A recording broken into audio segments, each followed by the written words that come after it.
All right, hello everyone. My apologies for the late start. We unfortunately had a massive distributed denial of service attack against our servers, and saturated all of our data lines. Like basically hundreds of gigabits of data were saturated.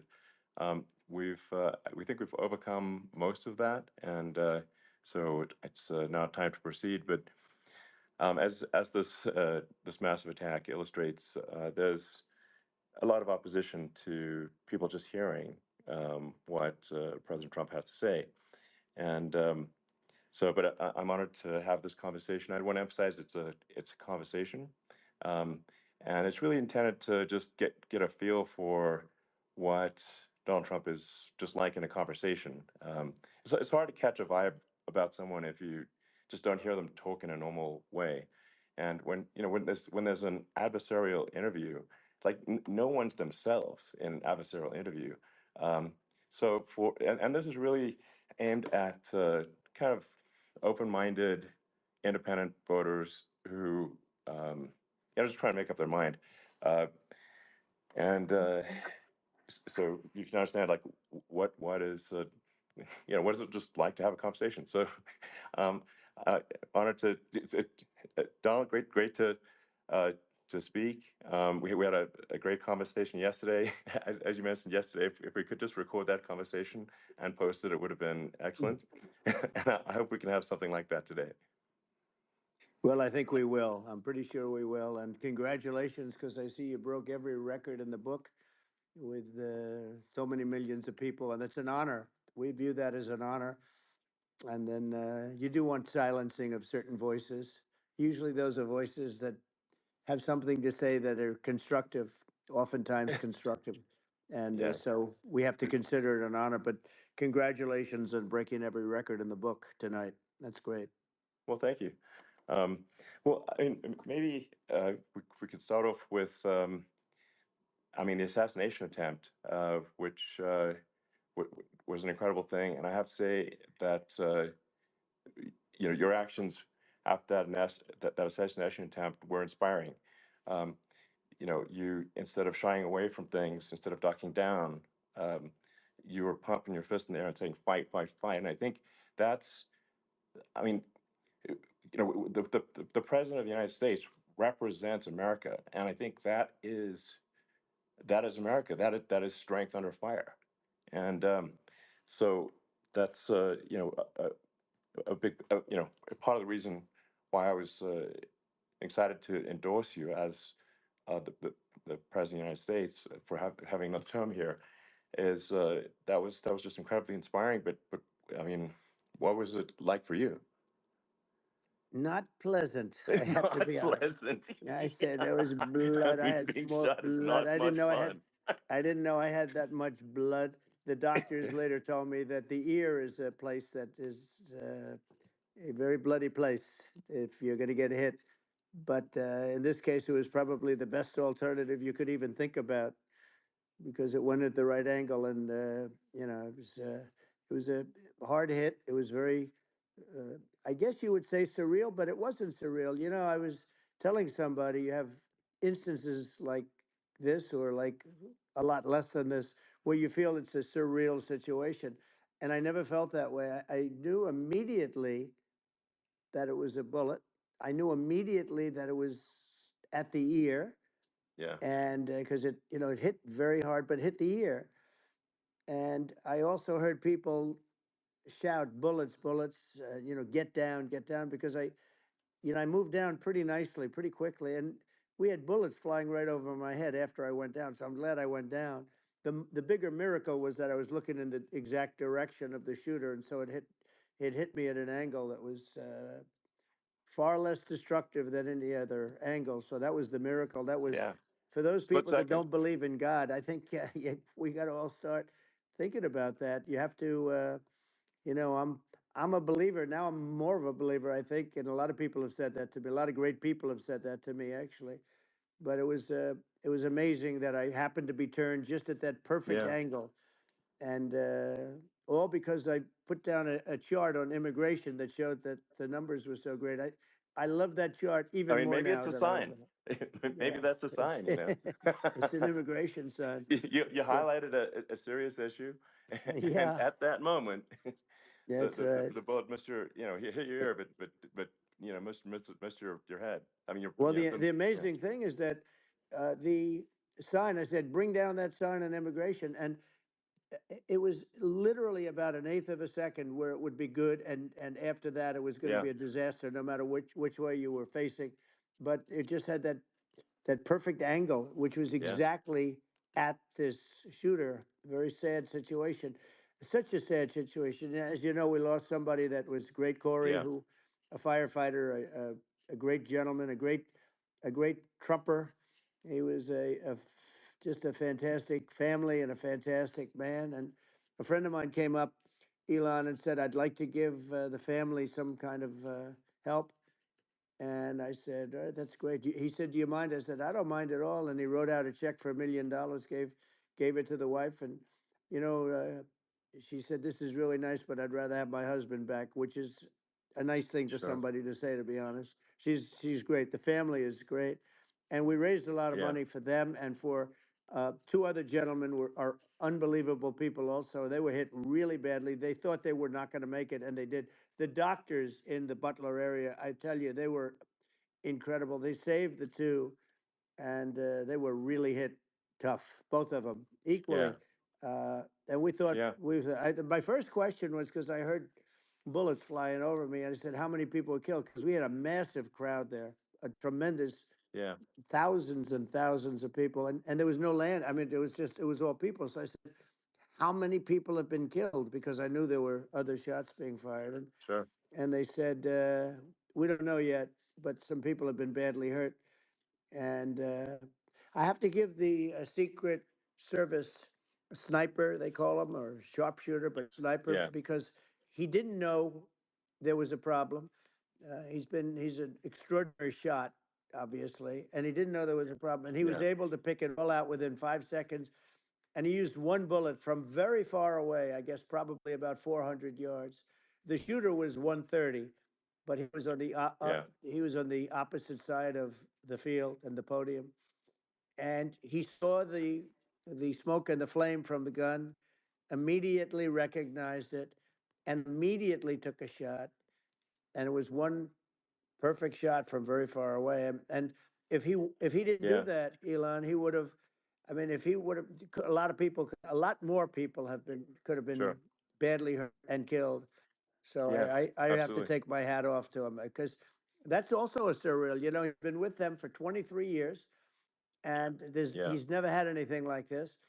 And all of a sudden, he has to act, and it's a very tough thing to sure, act and to be shooting somebody.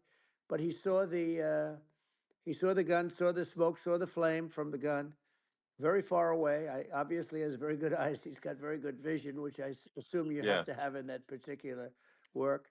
But he took absolutely, aim very quickly, and it was. They say it was approximately 5 seconds from long range, yeah, one bullet. If that didn't happen, yeah, because the shooter had a lot of bullets, he had a lot of cartridges up sure. there with him, so could Well, have been very. I mean that's clearly he was very confident in taking that shot to stop the attempted assassination. But I mean, there does seem to be, I mean, some pretty significant failings elsewhere in the system. Like, there's just no way that, like, how on earth does a shooter get on a roof 130 yards away? Um, that seems crazy. I think most people people are wondering how on earth could such a thing happen? Well, I view it as two ways. There should have been nobody on the roof. There were people Yeah, because there were so many tens of thousands of people there. There were people that were seeing him, and there was one woman with a red shirt and right. Trump all over I it, saw and the she's videos. and she's screaming, "That guy's got a gun!" You saw it probably. Yeah, yeah, There's yeah. a No, I guy saw up the there with videos. a I gun. mean, So. it's like I guess, I mean, for my part, and I think probably many members of the public are wondering how the heck are, you know, basically people wandering by it, pointing out there's a guy on the roof with a gun, Yeah. and they're seeing it, but somehow it's not being addressed.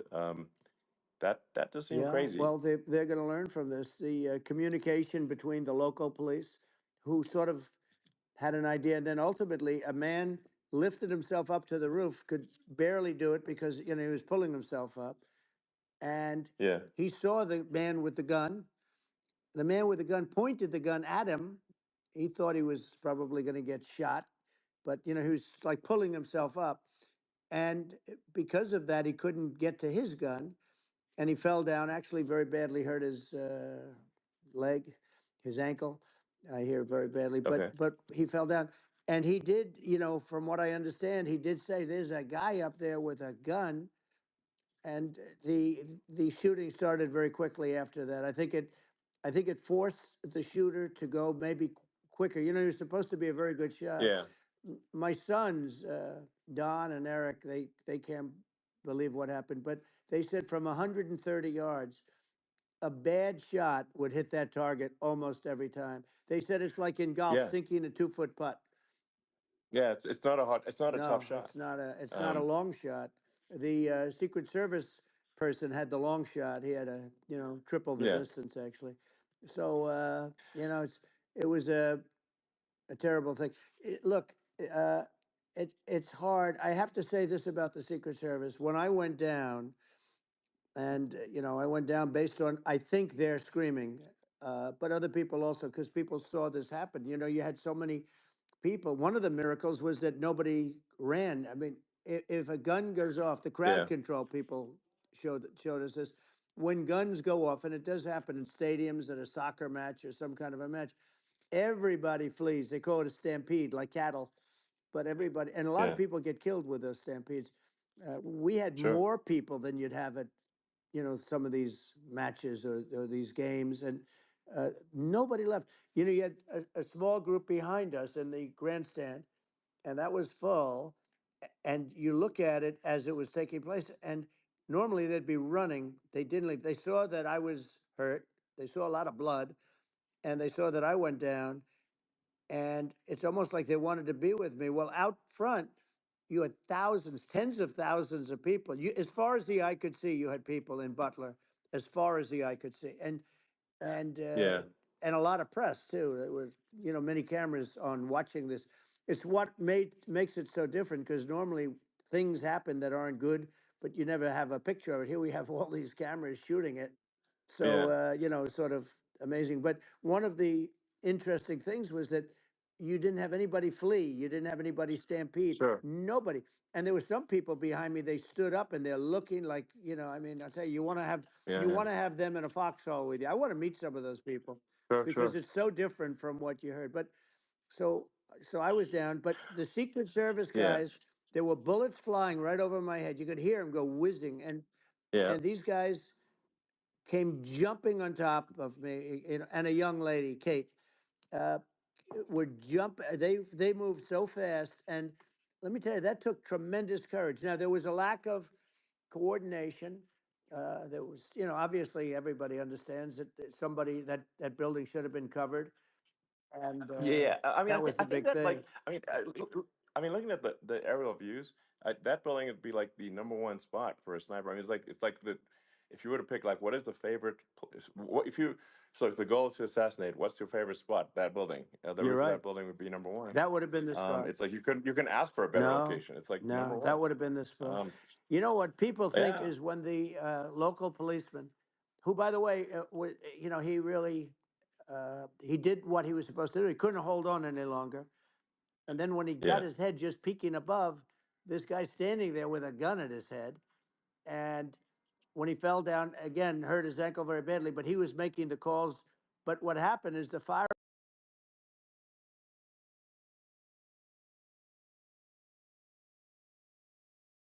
the gun. He ran to the site and he started shooting fast, and maybe that's why he sort of missed. I mean, he uh, yeah. But he as you got said, me, but he it would have could have hit. been I mean, a much yeah. bigger problem.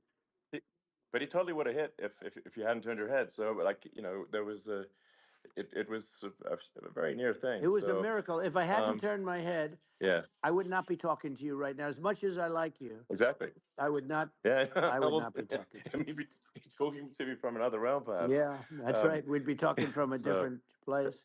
But it was a, you know, it was a very terrible experience. The Butler Hospital, they did such a great job. The doctors were so good. Everybody was so good. There was a mistake if somebody knew, because people were hearing that, you know, there was just a bad feeling that there was somebody was around. You know that story now. It's been pretty yeah, well. yeah, And yeah, if somebody could have said, because they've oftentimes said, you know, like there'd be a lightning storm or something. Because I've done, I think over 300. I think I did a lot more than that, but we did a lot. And oftentimes they'll say, "Sir, could you wait 10 minutes, please? Sir, could you wait 20 minutes? There's a storm overhead or lightning or something, right?" And yeah, that happens yeah, often. And this would have been a perfect time for that to have happened, but yeah. it didn't get coordinated. That was the problem. Well, it was your. I think your actions in the heat of fire, and like what I find admirable there was that you can't fake bravery under such circumstances. The courage is instinctual, or it is not. It's not a rehearsed action. And so I just want to say that I think a lot of people admire your courage under fire there.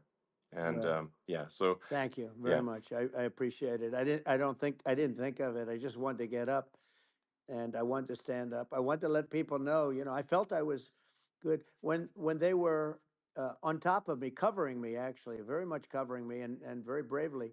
But I wanted to get up. I said, I want to get up.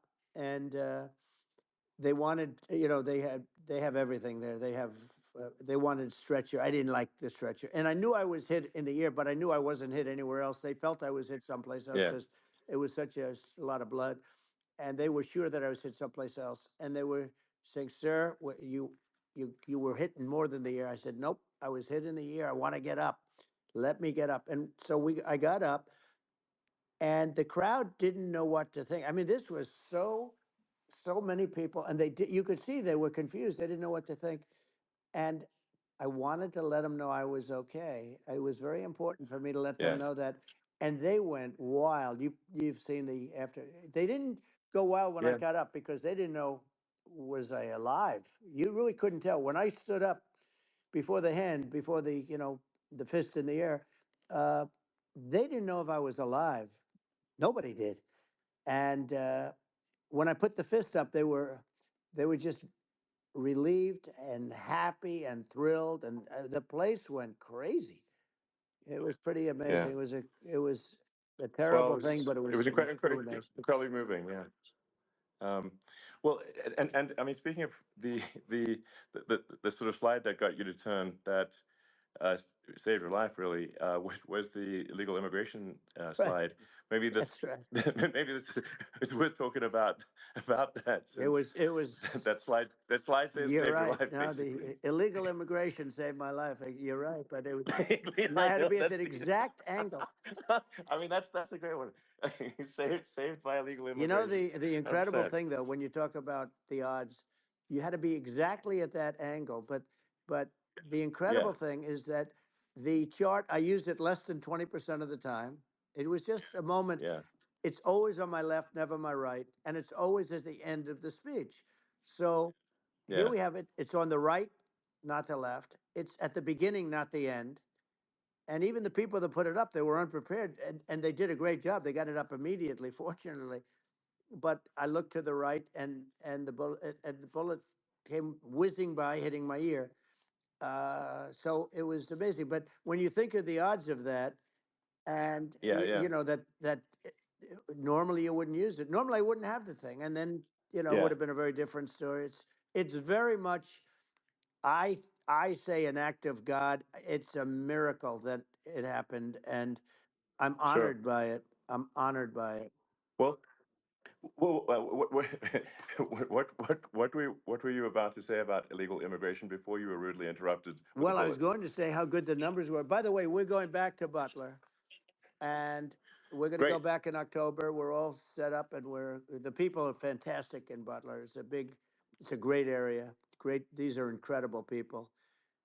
like the three that, in the case of Corey killed, and the other two, the families are. I got to know them a little bit, and the families are great. But we're going back to Butler, and I think I'll probably start by saying, as I was saying, As you were prior to saying, being exactly. so So, horribly interrupted. yeah, But yeah. So rudely interrupted by an yeah, assassination so it was, attempt.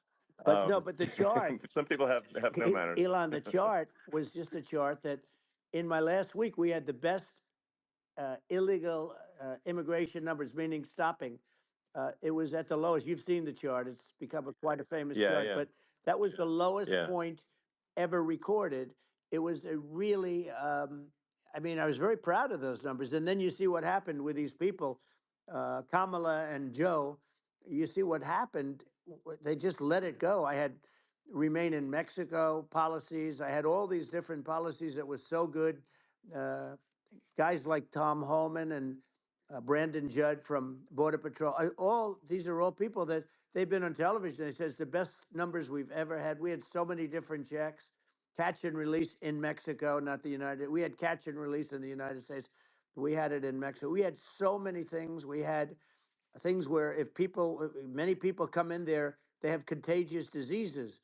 We had everything passed. If you have a contagious disease, I'm sorry, but we cannot allow you into the country. So we were setting Yeah, literally records, and I all I was doing is showing that, and I use it sometimes, sure. and in this case, I'm glad I used it. I can tell you that, but they were fantastic numbers. But I'm going to sleep with that chart always.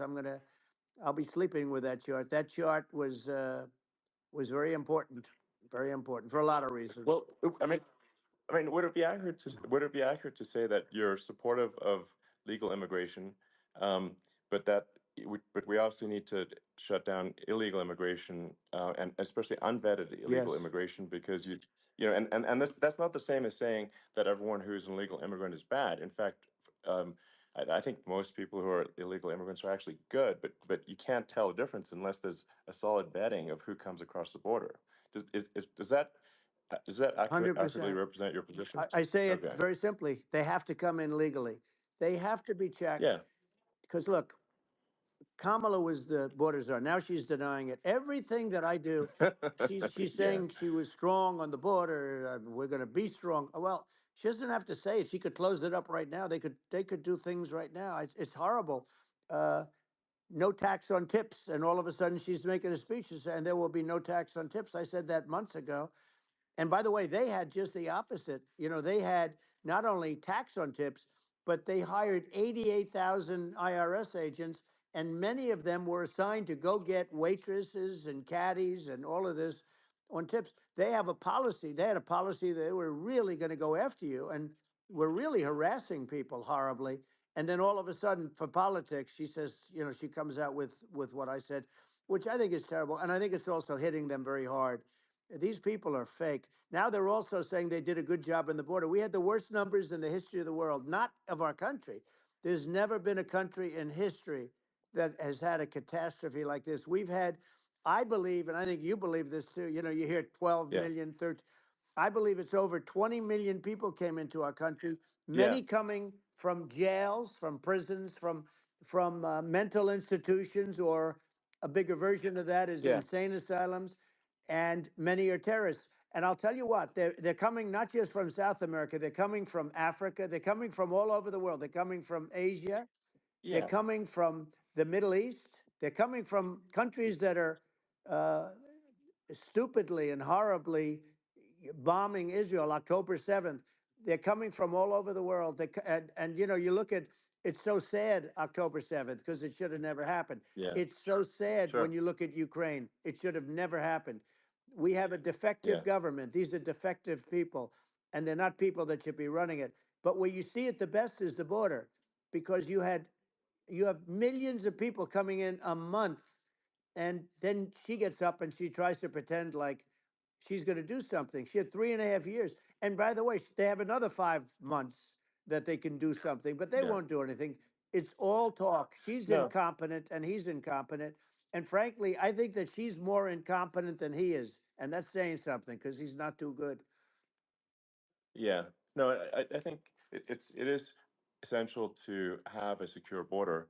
I mean, you're really not a country unless you have a Correct. secure border, and And uh, secure elections you too. know, yeah, absolutely secure elections, and so it's just essential to have a real border, or we can't function as a country, and our service, our central services are being overwhelmed in a lot of cities, um, and as we were talking about earlier, I think having um, a legal immigration process that is smooth and efficient and done well, and speaking as someone who is a legal immigrant, and I think I mean, like one way to think of it is, who do you want on your team? Um, who do you want on Team America? And I think we want to just say, okay, we want to let in people who are gonna, be great contributors to um, our society and to our economy, Right.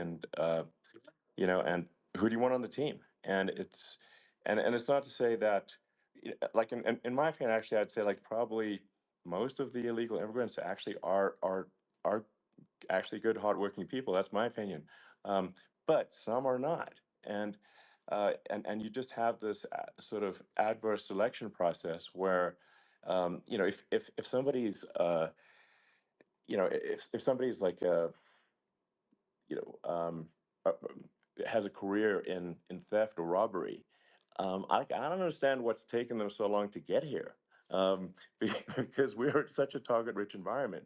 Um, I mean, why aren't more people who have a career in, bad things coming here sooner? Because I mean, it's a piece of cake to go rob, houses in LA or New York, compared to other parts of the world.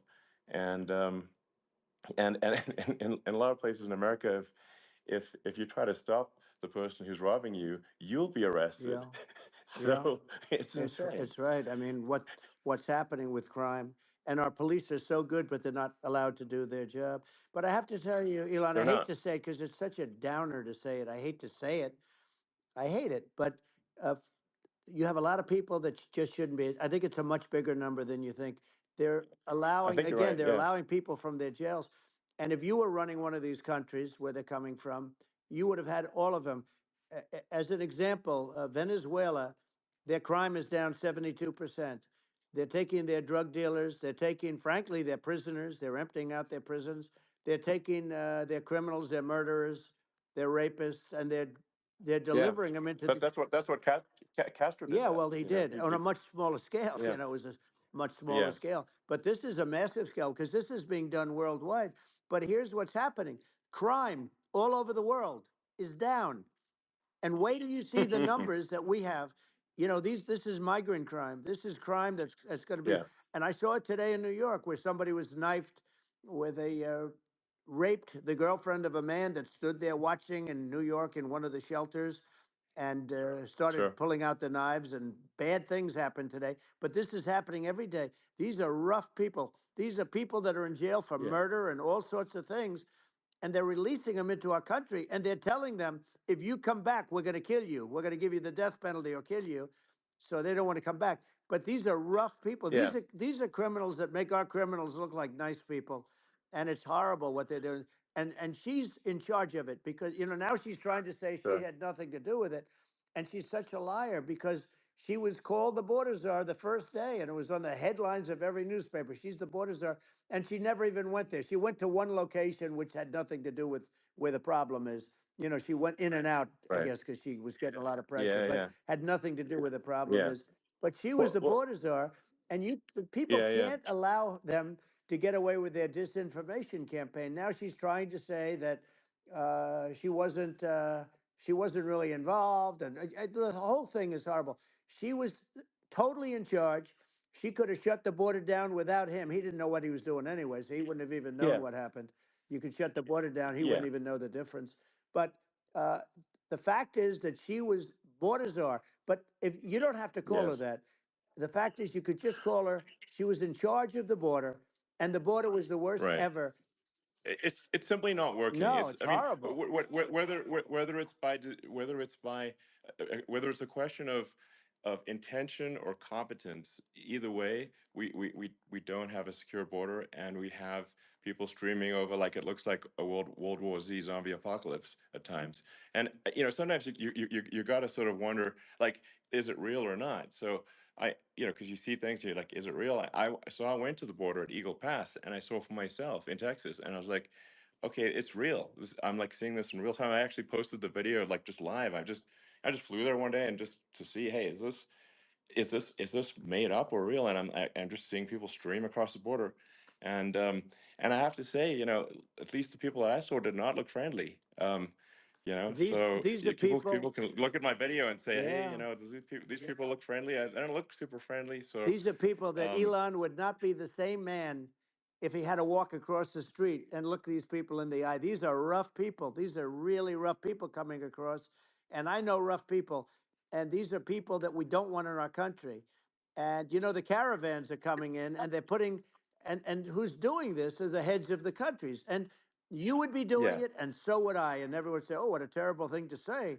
The fact is, it's brilliant for them because they're taking all of their bad people, really bad people. And I hate to say this, the reason the numbers are much bigger than you would think is they're also taking their non-productive people. Now, these aren't people that will kill you. We have enough of them, but these are people that are non-productive. They are just not productive. I mean, for whatever reason, they're not yeah. workers or they don't want to work or whatever. And these countries are getting rid of non-productive people in the caravans in many cases, and they're also getting rid of their murderers and their drug dealers and the people that are Yeah, really brutal people. And they're coming into our country yeah, at levels that have never been seen before. And I saw an ad just before I got on the air. I'm walking over here, and I saw an ad by Kamala saying how she is going to provide border security. Where has she been for 3.5 years? For 3.5 years, yeah. No, no. This is we have 20 million people this I poured think is in. It's a terrible Yeah, I thing. think this, frankly, I think this is a fundamental existential issue for the United States. And if we have another 4 more years of open borders, and it's going to be even worse with another 4 more years, it's going to be even worse than it's been for the past, 3.5 years. I'm not sure we've got a country You don't have left a country at that left. point. Elon, if they get in, you will have 50 to 60 million people from all over the world, not South America only. We think of South America, we think of Honduras and El Salvador, Guatemala, and Mexico, the four. But it's not that. It's everywhere. They're coming in from Yeah, everywhere. And I had to stay in yeah, I think Mexico. this is a super important Yeah. point. Like people, it's like basically when I went down there, I was like, well, where are people from? It's like almost no one was from Mexico. To be No, clear, Mexico it's less it's just it's just less it's than just the the others. border. It's just the border with Mexico. But the people coming in, it's Earth, the rest of Earth, and America is only about 4 or 5% of the population of Earth. It would only take a few percent of the rest of Earth to overwhelm everything in the We're U.S. already So overwhelmed, Elon. We're overwhelmed. You had to see the news tonight about New York. New York, and I love that place, and what they're doing to it is horrible, what they're doing to it. And all the courts do is they yeah, try and focus on Trump. Okay, let's focus on Trump, who did nothing wrong. I complain about a rigged election. Elon, what's happened is unbelievable. You have from Africa, from the Congo, they're coming from the Congo, and 22 people came in from the Congo recently, and they're murderers, and they're dropped. They drop them. They take them out of jails, which is very expensive, to maintain the jails. Although they don't do too much maintaining, I can tell you. But they take them out of jails, prisons. They take them out and they bring them to the United States. They deposit them in the United States and say, "Don't ever come back, or you're going to be executed." And they don't want to come back, but they won't come back. sure. But they're coming from Africa. They're coming from Asia. They're coming from the Middle East. They're coming from South Well, America. just They're Earth, coming from rest of Earth, everywhere. basically. And there are a lot of Yeah, really everywhere on bad Earth. ones. It's just an everywhere on Earth thing, and it's just not possible for the United States to absorb everyone from Earth, or even a few percent of the rest of Earth. It's just not possible. Well, So Elon, we're going to have that's just to yeah, finish this up. We're going to have the largest deportation in history of this country, and we have no choice. Otherwise, we're going to have a country. What they've done to our country. Think of it, with in Venezuela and in some of these other countries, crime is down 50, 60, 70, 80%. And you would be the same. You would have. Yeah, I'll yeah, tell you what. Venezuela has not gotten rid of all of them. They've gotten rid of about 70% of their really bad people. Their jails are about 50% uh, put into the United States. Same with other countries. Some sure. are 30%, some are at 50%. They're all different. But the bottom line is they're all going to be at 100%. Why wouldn't you put 100% of? Yeah, And they're doing it right now while this third-rate phony candidate. Don't forget, I beat Biden. He failed in the debate miserably. And, some people said, oh, gee, it's too bad. It's too bad he did so badly, or I did well in the debate. The first night they said, wow. One of the people at CNN said that was the greatest debate performance I've ever witnessed. And then 2 days later, they didn't talk about that. They just said he was bad. But that's okay. That's the way I get treated. And I don't mind that at all. What I can tell you is this: we cannot have a Democrat. We cannot have her. She's incompetent. She's as bad as Biden in a it's different. Look, yeah. she hasn't done an I mean, interview since this yeah, whole scam started. well, And say what you want, this yeah, was a coup. This was a coup of a president of the United States. He didn't want to leave, and they said we can do it the nice yeah. way or we can do it the No, hard way. yeah. Not, I mean, they just took him out back behind the shed and basically shot him. Oh, what they did Biden. with this guy, So and I'm no yeah. fan of his, and he was a horrible president, the worst president in history. And one of the reasons he was so bad, first of all, the Israeli attack would have never happened. Russia would never have attacked Ukraine, and we'd have no inflation. And we wouldn't have had the Afghanistan mess, if you think of it, Well, and we wouldn't have had yeah. Afghanistan. But we think of it, Well, yeah. you take a few of those events away, and we have a different world. We would also have No, no no, you're. Yeah. inflation was caused by oil. Yeah, no, no. I think you're making an excellent point here, which is that when other countries can, that are, are thinking about invading or doing bad things, when they're thinking about that, they're thinking about, okay, what's the American president going to do, and do they fear the American president, or is it someone they do not respect or and do not fear? And I think they would they rightfully be. I mean, look at the footage of the assassination. They're like, okay, you know, uh, President Trump is like, don't mess with me.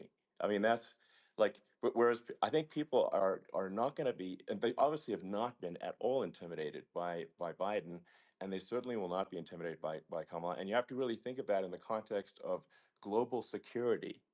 That if the American president is someone that like evil dictators are scared of, that makes a huge difference to the security of the world. So I had a good relationship with Putin, despite the Russia hoax that lasted for over 2 years. Just a hoax created by Hillary Clinton and Adam Shifty Schiff, some just bad people, just sick people.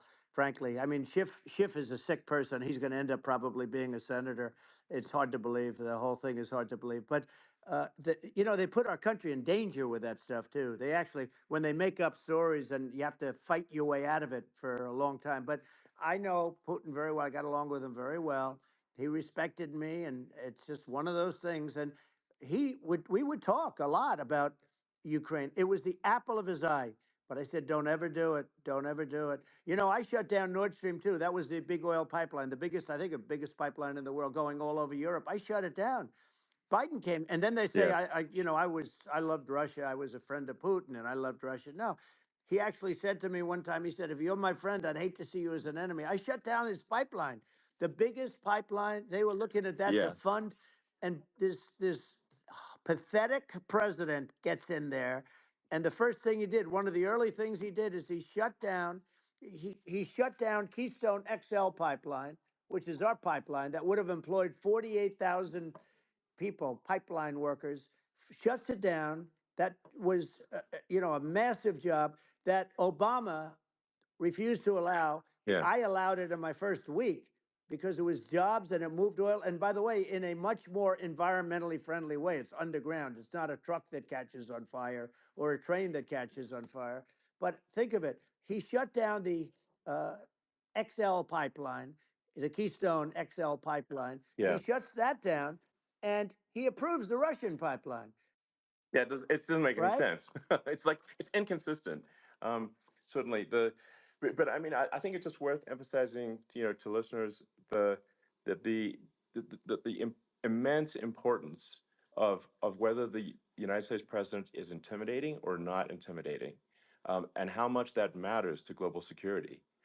Because there's some real tough characters out there, and if they don't think the American president is tough, they will do what they want to I do, know every one of and them. that it puts the whole Yep. world in danger. Elon, I know every one It's of a them, big and I deal. know them well. I know Yeah, Putin. I know President Xi. I know Kim Jong Un of North Korea. I know every one of them. And let me tell you, people will say, "Oh, this is terrible." He said, "I'm not saying anything good or bad. They're at the top of their game. They're tough. They're smart.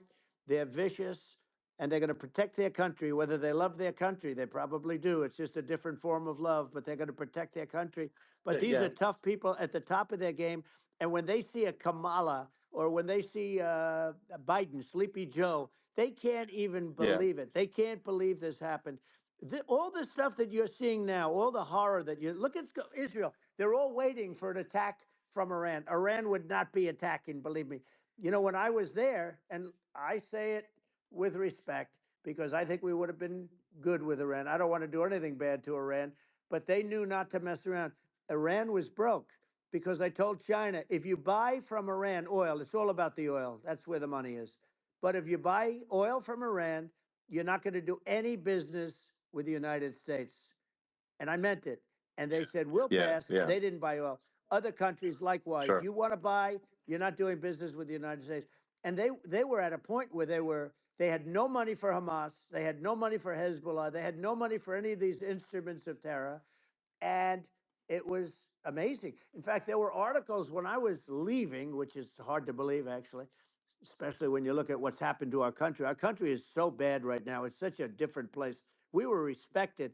Think of it. 4 years ago, we were so respected to a point where when I said don't buy oil, they didn't buy oil, but they had no Yeah, money, yeah, and Israel would have never been attacked. Zero chance.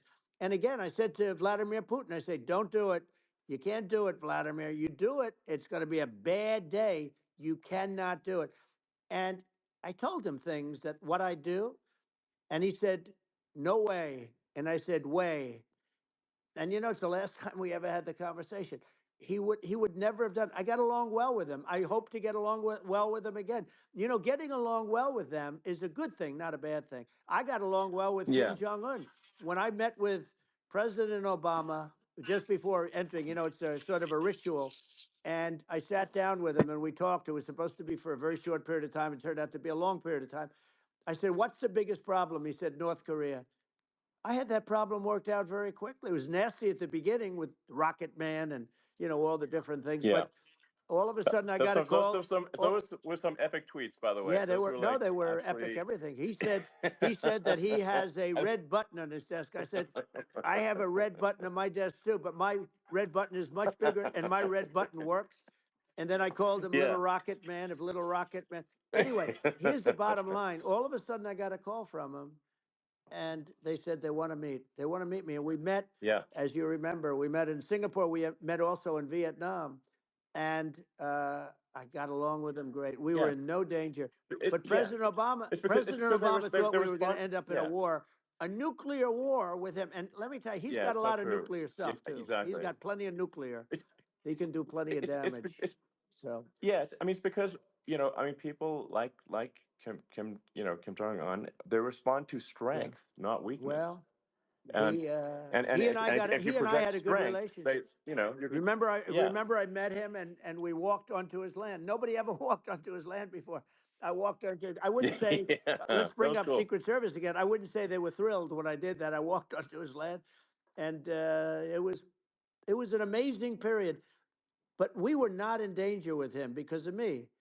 You know, I always Yeah. say that we have enemies on the outside and we have enemies on the inside. We have some really bad people in our government and people that are and controlling of the people. I mean, I'd mention names, but I don't. I really don't want to give them the credit. But we have some really bad, and I say they're more dangerous than Russia and China. If you have a smart president, a president that gets it, we are not in danger from those countries because they need us and they need our help. I mean, we forced Obama. If you think about it, Obama and Biden and Bush, to a certain extent, in all fairness, forced Russia and China. together. And if you're a history student, the first thing you learn is you cannot let Russia and China align. But then they also got, if you take a look, Iran, and they have North Korea. That's, they call it the axis of evil. In the old days, you had the axis of evil. Here we have a modern day axis of evil. These are powerful countries, very heavy nuclear, which is the biggest threat. Yeah. The biggest threat is not global warming, where the ocean's going to rise one eighth of an inch over the next 400 years. And you'll have more oceanfront property, right? The biggest threat is not that. The biggest threat is nuclear warming, because we have five countries Well, now that yeah. have significant nuclear power, and we have to not allow anything to happen with stupid people like Biden. Biden did something with Russia. There was no chance of him ever going in. And when I left, and then after I left, they started forming big armies on the border with Ukraine, right? And I looked at that, and I thought he was doing that because Putin's a good negotiator. I thought he was doing that to negotiate. But then Biden started saying such stupid things. For instance, he said that uh, it can be a NATO country. Now, Russia, for as long as there's been NATO, has said we're never going to agree to that. And we go right up front and say that. And we did things and said things through this president with a low IQ, very low IQ. He had a low IQ 30 years ago, by the way, but now he might not even have a IQ at all. There's nothing on the board that goes this low. He said things that were so stupid that war would have been that war had zero chance of happening if I were there. Zero chance. He was saying everything Yeah. the opposite. Everything the opposite. And it's so sad because many more people have been killed in Ukraine than you read about. You don't read about how bloody it is and how disaster. Hey, Sure. look, just in the two armies, you lost 500,000 people, and Yeah. uh, and No, Ukraine's having a hard time. Ukraine, I don't know if you saw yeah. the article recently, and it's true. You don't hear the true story, but if you think about it, uh, Russia's gone. Russia defeated Germany with us, and they defeated Napoleon. They've been around a long time. They're a big fighting Yeah. force, Sure. Of and it's course. very unfair. And Ukraine now doesn't have enough men. They're now using young men and very old men to fight, and we're in a very bad position. And I'm not going to blame exclusively, but I can tell you I could have stopped that, and a smart president could have stopped that. It wouldn't have happened. But we had a Yeah. man that actually made it more prevalent. It was so bad. The words that he was using, the stupid threats coming from a stupid face that he was using. I said, this guy's going to cause us a war. He's going to cause us. And let me tell you, Yeah. it can Yeah. lead to World War III. That can lead to World War III. The Middle East can lead to. We have numerous places that could end up in a Yeah. World War III right now for no reason No, whatsoever. I think you're right. I think people underrate the risk of World War III, and it's just when you're looking at the risk of global thermonuclear warfare, it's game over for humanity, and that's it's something that people have, I think, after the end of the Cold War, people have become complacent about, but they actually have forgotten that there are currently a lot of nuclear missiles that have targeting parameters for the United States from other 100%. countries. And one of the things And we're going to do is it's we're going to yeah, build an iron dome over us. Israel has it. We're going to have the best iron dome in the world. We need it, and we're going to make it all in the United States. But we're going to have protection, because it just takes one maniac to start something. We're going to have protection, and we're going to have. Why shouldn't we have an iron dome? Israel has one. Some other places yeah, have one that nobody even knows about, frankly. But Israel has it. We're going to have an iron dome. But with all of that being said, to me that's so important, the most important. But with all of that being said, the election's coming up, and the people want to hear about the economy and the fact that they absolutely, sure. can't buy groceries because they don't have enough money to buy groceries. The inflation has killed them. Food prices are up 50, 60, even 100% in some cases. And this stupid administration allowed this to happen. And it's a shame. And that's the thing that people most care about, in my opinion. They care about the border a lot. And we discuss the border at great length. It's nice to have a Yeah, yeah, forum like this where I can discuss something at length. And by the way, you think Biden could do this interview? Do you think that Kamala could do this interview? They would take a pass on no, they you. could not. So they don't need Elon. They don't need Elon screaming out questions. It's pretty sad. when you think that somebody that does this for a living can't answer a question or is afraid to do an interview. And in her case, with a very friendly interview, she's got all friendly interviewers. It's pretty scary. Yes, But the absolutely. big thing now is the Well, economy, Elon. yeah, And as much as yeah, I mean, I view nuclear as the single most important thing, but a lot of people don't. A lot of people don't understand that. But it doesn't have to. If I understand it, that's all you need. Because if I was president, you're not going to have that kind of a problem. But the thing that they really is making them angry is what Kamala and Biden have allowed to happen to the economy. It's a disaster with inflation. The inflation, it yeah, doesn't matter what you make. The inflation is eating you alive. If you're a worker or if you're a just a middle income person, you can't afford. 4 years ago, 5 years ago, people were saving a lot of money. Today, they're using yeah. all their money and borrowing money just to live. It's a horrible thing Right. that's happening, and we'll end that Well, I think quickly. a lot of yeah, a lot of people just don't understand where inflation comes from. Inflation comes from government overspending because the checks never bounce when it's written by the government. So if the government spends far more than it brings in, that increases the money supply, and if the money supply increases faster than the rate of goods and services, That's right. that's inflation. Um, so really, we need to have we need to reduce our government spending, and we need to re-examine. I think we need like a government efficiency commission to say like, hey, where are we spending money that's sensible? Where is it not Right. sensible? And we need to live within our means. We're currently adding, I think, $1 trillion to the deficit every roughly Right. every 100 days. That's right.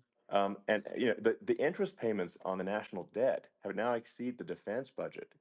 It's on the order of $1 trillion, It's interest. and it keeps Yeah, I growing. rebuilt our military, largely rebuilt our military, did a great job on it, which was so important. We had jets, we had fighters that were, and bombers that were 70 years old. And we did a great job in that. Then by the way, then we gave 85 billion of it back to Afghanistan, if you can believe it. We gave them 85 billion.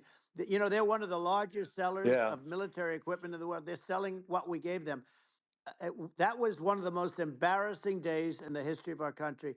But if you think about, let's go back to the economy. We have to bring energy yeah, prices down. Energy started at the price of gasoline. Now your cars don't require too much gasoline, so you have a good, and you do make a great product. I have to say, I have to be honest with you. thank That you, doesn't mean everybody should have an electric car, but these are minor details. But your product is incredible. But but the thank you. gasoline, Elon, is the cost of energy. Not only gasoline, it's the cost of heating your house and cooling your house. That has Sure. to come down. It's gone up 100%, 150, and 200%, and that has to come down. When that comes down, and we're going to Yeah, drill, baby, drill. They stopped drilling, and then they went back to drilling because they went back to the Trump policy. But if they won the day after they get into office, we're going to this country will go out of business because they're going to go to an energy policy that's not sustainable, wind and different things. You're not going to have anything. yeah, And I know you're a big fan of the AI, and I have to say yeah, that AI, and this is shocking to me, but AI requires twice the energy that the country already produces for everything. So you're going to have to build. We're going to have to build a lot of energy if our country will be competitive with China, because that's our primary competitor for this on the AI. You're going sure. to need a lot of Well, I mean, electricity. You're going to need tremendous yeah. electricity, like almost double what we produce now for the whole country, if you can believe it. Sure. Well, just going, back to this, like this basic thing, which that people try to make it sound complicated, but it's not. But inflation is caused by government Right. overspending. Would you agree that we need to take a look at government Yes. spending and have perhaps a government efficiency commission that just tries to make the spending sensible and so the country lives within its means, just like a The person does. waste is incredible, and nobody It negotiates is. prices. You used to have a lot of people making jets, and you end up with two companies, and they'll probably try and merge at some point. I mean, I went through it like Air Force, just a thing like Air Force One. One of the first documents they asked me to sign, a general said, "Sir, would you please sign this document?" And what is it? Air Force One. That's with Boeing, which is basically two planes, two 747s. and the price was Yeah. $5.7 billion for two planes. Now they're Wow. highly sophisticated. That's They're insane. even nicer than your plane, okay? But much more sophisticated. They're very. I won't say what's on it, but they got a lot of stuff on it. Anyway, but it's five point Sure. seven. I That's a crazy It's a number. crazy number, but I said I'm not going to pay 5.7. I'm not going to do it. I said, who made the deal? Obama and his people. I said, well, then I know the deal's no good. I'm not going to do it. And over a course of about 4 weeks, by my saying I'm not going to do it, I got the price reduced by $1.6 billion for the exact same plane. Other than we had a nicer paint job, if you want to know the truth. But for the exact same plane, I saved one. And I said to Boeing, man, you guys must make a lot of money if you can reduce the price by that. But now what I do hear is that they're going back to the Biden administration and wanting big cost overruns, because they see these dopey suckers in there and they'll end up getting some of the money back. But I shaved it by $1.6 billion for the exact same plane. And you can now take that and multiply that out times thousands of other Exactly. items. And Multiply it by yeah, a the zillion, numbers are and yeah, yeah. astronomical. I agree with you. Well, I mean, if so, I think it would be great to just have a government efficiency commission that takes a look at these things and just ensures that the taxpayer money, the taxpayers' hard-earned money, is spent in a good way. I'd be happy to help out on such a commission I'd love if it. it were formed. Well, you're the greatest cutter. I mean, I look at what you do. You walk in and you just say, "You want to quit?" They go on Yeah. strike. I won't mention the name of the company, but they go on strike, and you say, "That's okay. You're all gone. You're all gone." So every one of you is gone, and you are the greatest. You would be very good. Oh, you would love it. But if you look at Argentina. Well, I'd be happy to Yeah, by help the way, out. congratulations. I Yeah. just looked at the number of people that are listening to you and I chat. We'll call it a chat. But Yeah. congratulations. This is very good. I mean, it's great. And you're an interesting character. The new head of a place called Argentina, and he's a big, Malay's awesome. he's great. And Yeah. he's a big MAGA fan, that he ran on MAGA. And he took it to an extreme too. He ran on MAGA, and I hear he's doing really a terrific job. It's called Make Argentina Great Again. It worked out perfectly. He came in, he bought a lot of hats, he brought over, but he's doing a big job. He really cut. And I'm hearing Yeah. they're starting to do pretty well. Inflation's getting down. They had like Yes, exactly. 2,000%. They had inflation like not normal inflation. They had the real deal. But we're going to Yeah. have that pretty soon. We have, I think we Yeah. have the worst inflation we've had in 100 years. They say it's 48 years. I don't believe it. I think we have the worst. They Yeah. don't include a lot of the items that should be included. You know. Yeah.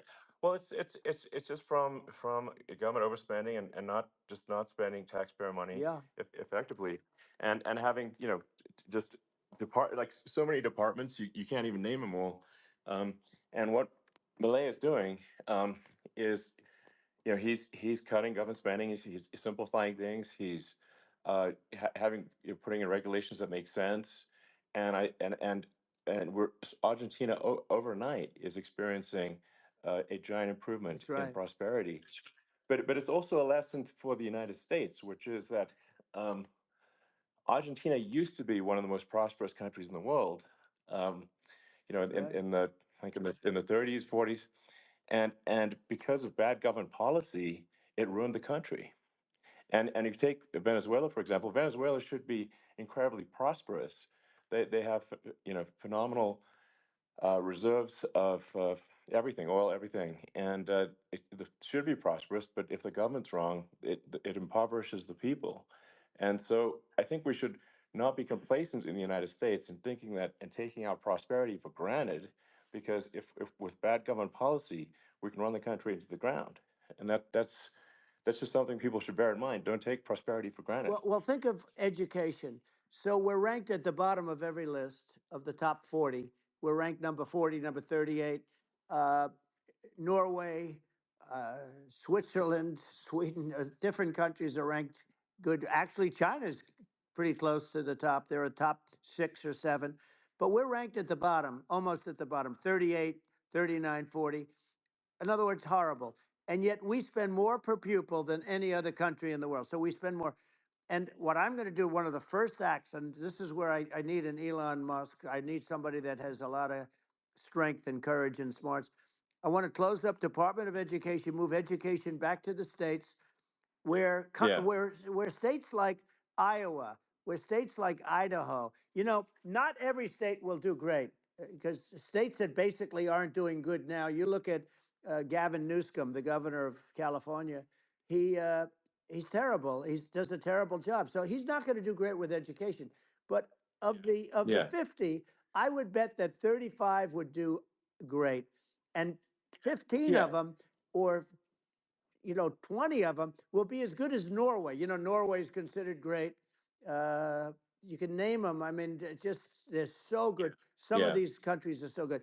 But if you go into some of these really well-run states, we have states that don't know what debt is. We have states that have low taxes, no debt, everybody working. They're really well run, Sure. and maybe they have certain advantages in terms of location, in terms of the land, or the sun, the sun and the water and the whole thing. There are a lot of advantages that some people have. But if you moved education back to the 50, you'll have some that won't do well, but they'll actually be forced to do better, because it'll be a pretty bad situation. Yeah. But if you think Well, about it, yeah. you'll have some Yeah. of Yeah. these states. I'll bet you'd have 30, 35 states. It'll be much better. And you know what it'll cost? Less than Yeah. half what it is in Washington.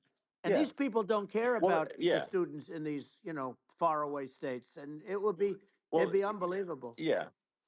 I think you're making a good point in that if the states have to if each individual if each state has to compete against other states, then people will That's naturally right. move to states where it's better. Well, like Um, California, as we said, it's a badly run state. I could go through it. I got so many friends that are in those states, even if they're Democrats. I hate to mention certain states, but Illinois is badly run with Pritzker. He's a real loser.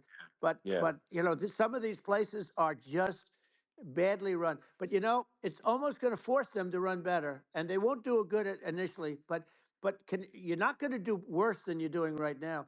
And I would say that Yeah. the cost, you would cut your cost by 50 or 60%. And you'd have a little Yeah. Yeah. monitor. You want to make sure they're teaching English, as an example. Give us a Yeah. little English, right? Sure, yeah. Right? No, but I mean, to what? Some of these governors are doing so badly. I mean, they got so many people moving out of their state. They should get U-Haul Salesman of the Year award because they're driving so much U-Haul It's sales. actually Because just amazing. people moving out, Isn't it amazing to you as a businessman that they can even survive? Like Illinois, so many people are leaving, and you wonder, how do they survive? I mean, how do they survive? Uh, I saw where you left California and you moved to Texas. Texas does a great job. But, I Yeah, mean, I just wonder, how do these states survive when big businesses, a big oil company just left California, as you know, and they moved to Texas? How do these big states survive when they lose so many businesses, and their taxes are already really high? The taxes are among the highest yeah. taxes. You almost wonder, how do they continue on? And in many cases, the governors don't do a good job, and they're crime-ridden places. You wonder, how do they continue to just go on? It's Well, not a good I think there's. situation. I mean, I think the only thing that's going to force some of these states to change is if they risk bankruptcy and they're not getting bailed out by the federal Right, government. right. Well, you're That's gonna that's you're the gonna only thing have that's going to that. get them to change. You remember the Yeah, area in California where they had that, where I guess somebody had sticky fingers and they stole a lot of money, and they went into a form of chapter, and it was very yeah, nasty for yeah. a period of time. But now it's probably the most popular place in all of California. So at some point, something like that may have to happen. But the problem is, you can't penalize people that loan money to the state when you have incompetent people like a Pritzker. Look, the family didn't want him in the family business, and then he ends up being governor of Illinois. So what is he going to be? Is he going to be a great governor? And you have people. I could name every one of them. I got to know every one of Yep. these, and some are very good, and some are just horrible. Well, I think that I mean the larger point here, too, as you're saying, like a lot of people are concerned about the economy, a lot of people are concerned about inflation, and inflation is effectively a tax on people that save money Yeah. and for people that are working day to day, it's just a form of taxation. And if we can solve the government spending problem, we'll solve the inflation problem, which means people will have a better standard of living, and Yeah. that's a really big Well, the deal. people that got hurt Um, worst are the people that did it the way they were taught to do it all through, their younger life and their young life and their whole life. The people that saved money and then they got no interest on their money and inflation destroyed them. And frankly, they were almost better off if they didn't do anything like that. I mean, those people have been absolutely decimated, and we're going to bring those people back and help those people. We've got to get the prices down. When I look at bacon costing 4 or 5 times more than it did a few years ago, sure. when you look at some of the food products in grocery stores, people go, they can't believe it. They used to be able to buy a whole cart, and today, a lot of people just don't have the money. They go in and they can't buy anything. They look at Yeah, it's it's. sticker I shock. think They it. call it Yeah, sticker shock, right? I think it really just comes, like I said, I think it just comes down to really, I guess, two things, which is that if you solve government overspending, you solve inflation, which improves living Right. standards of the average person, and then if you deregulate, like have sensible regulations, so because a lot of the regulations are nonsensical and cause the cost to be extreme for no reason, but unless you've got effective deregulation. Like Reagan did a great job on deregulation in the '80s, but it's been 40 years since we had That's right. anyone really. I mean, during your administration, we made some progress, but I think there's an opportunity to make, I think, radical progress with sensible regulation. Yeah. And Well, if it was Elon, we those two things, yeah, those are the big yeah we deals. set a record. We did more deregulation and more restrictions on all of the different businesses than any other president. Remember, I had the rule for everyone we put in, you have to get rid of 10 or 12. And we did Yes. radical cuts on all of that, and a lot of that's being put back by this administration. And we did radical cuts on things that weren't necessary. But we were all set. We had the best economy ever, maybe in the world. And then what happened is COVID came in, and we had to focus on that, and nobody knew what it was. And I always say I got good marks on economy, good marks on military. We knocked out ISIS. We did so many different things. We rebuilt.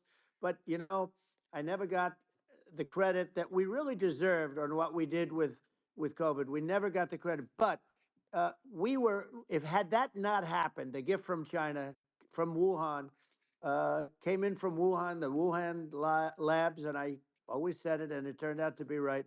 But Yeah. had that not happened, we were set to start reducing debt.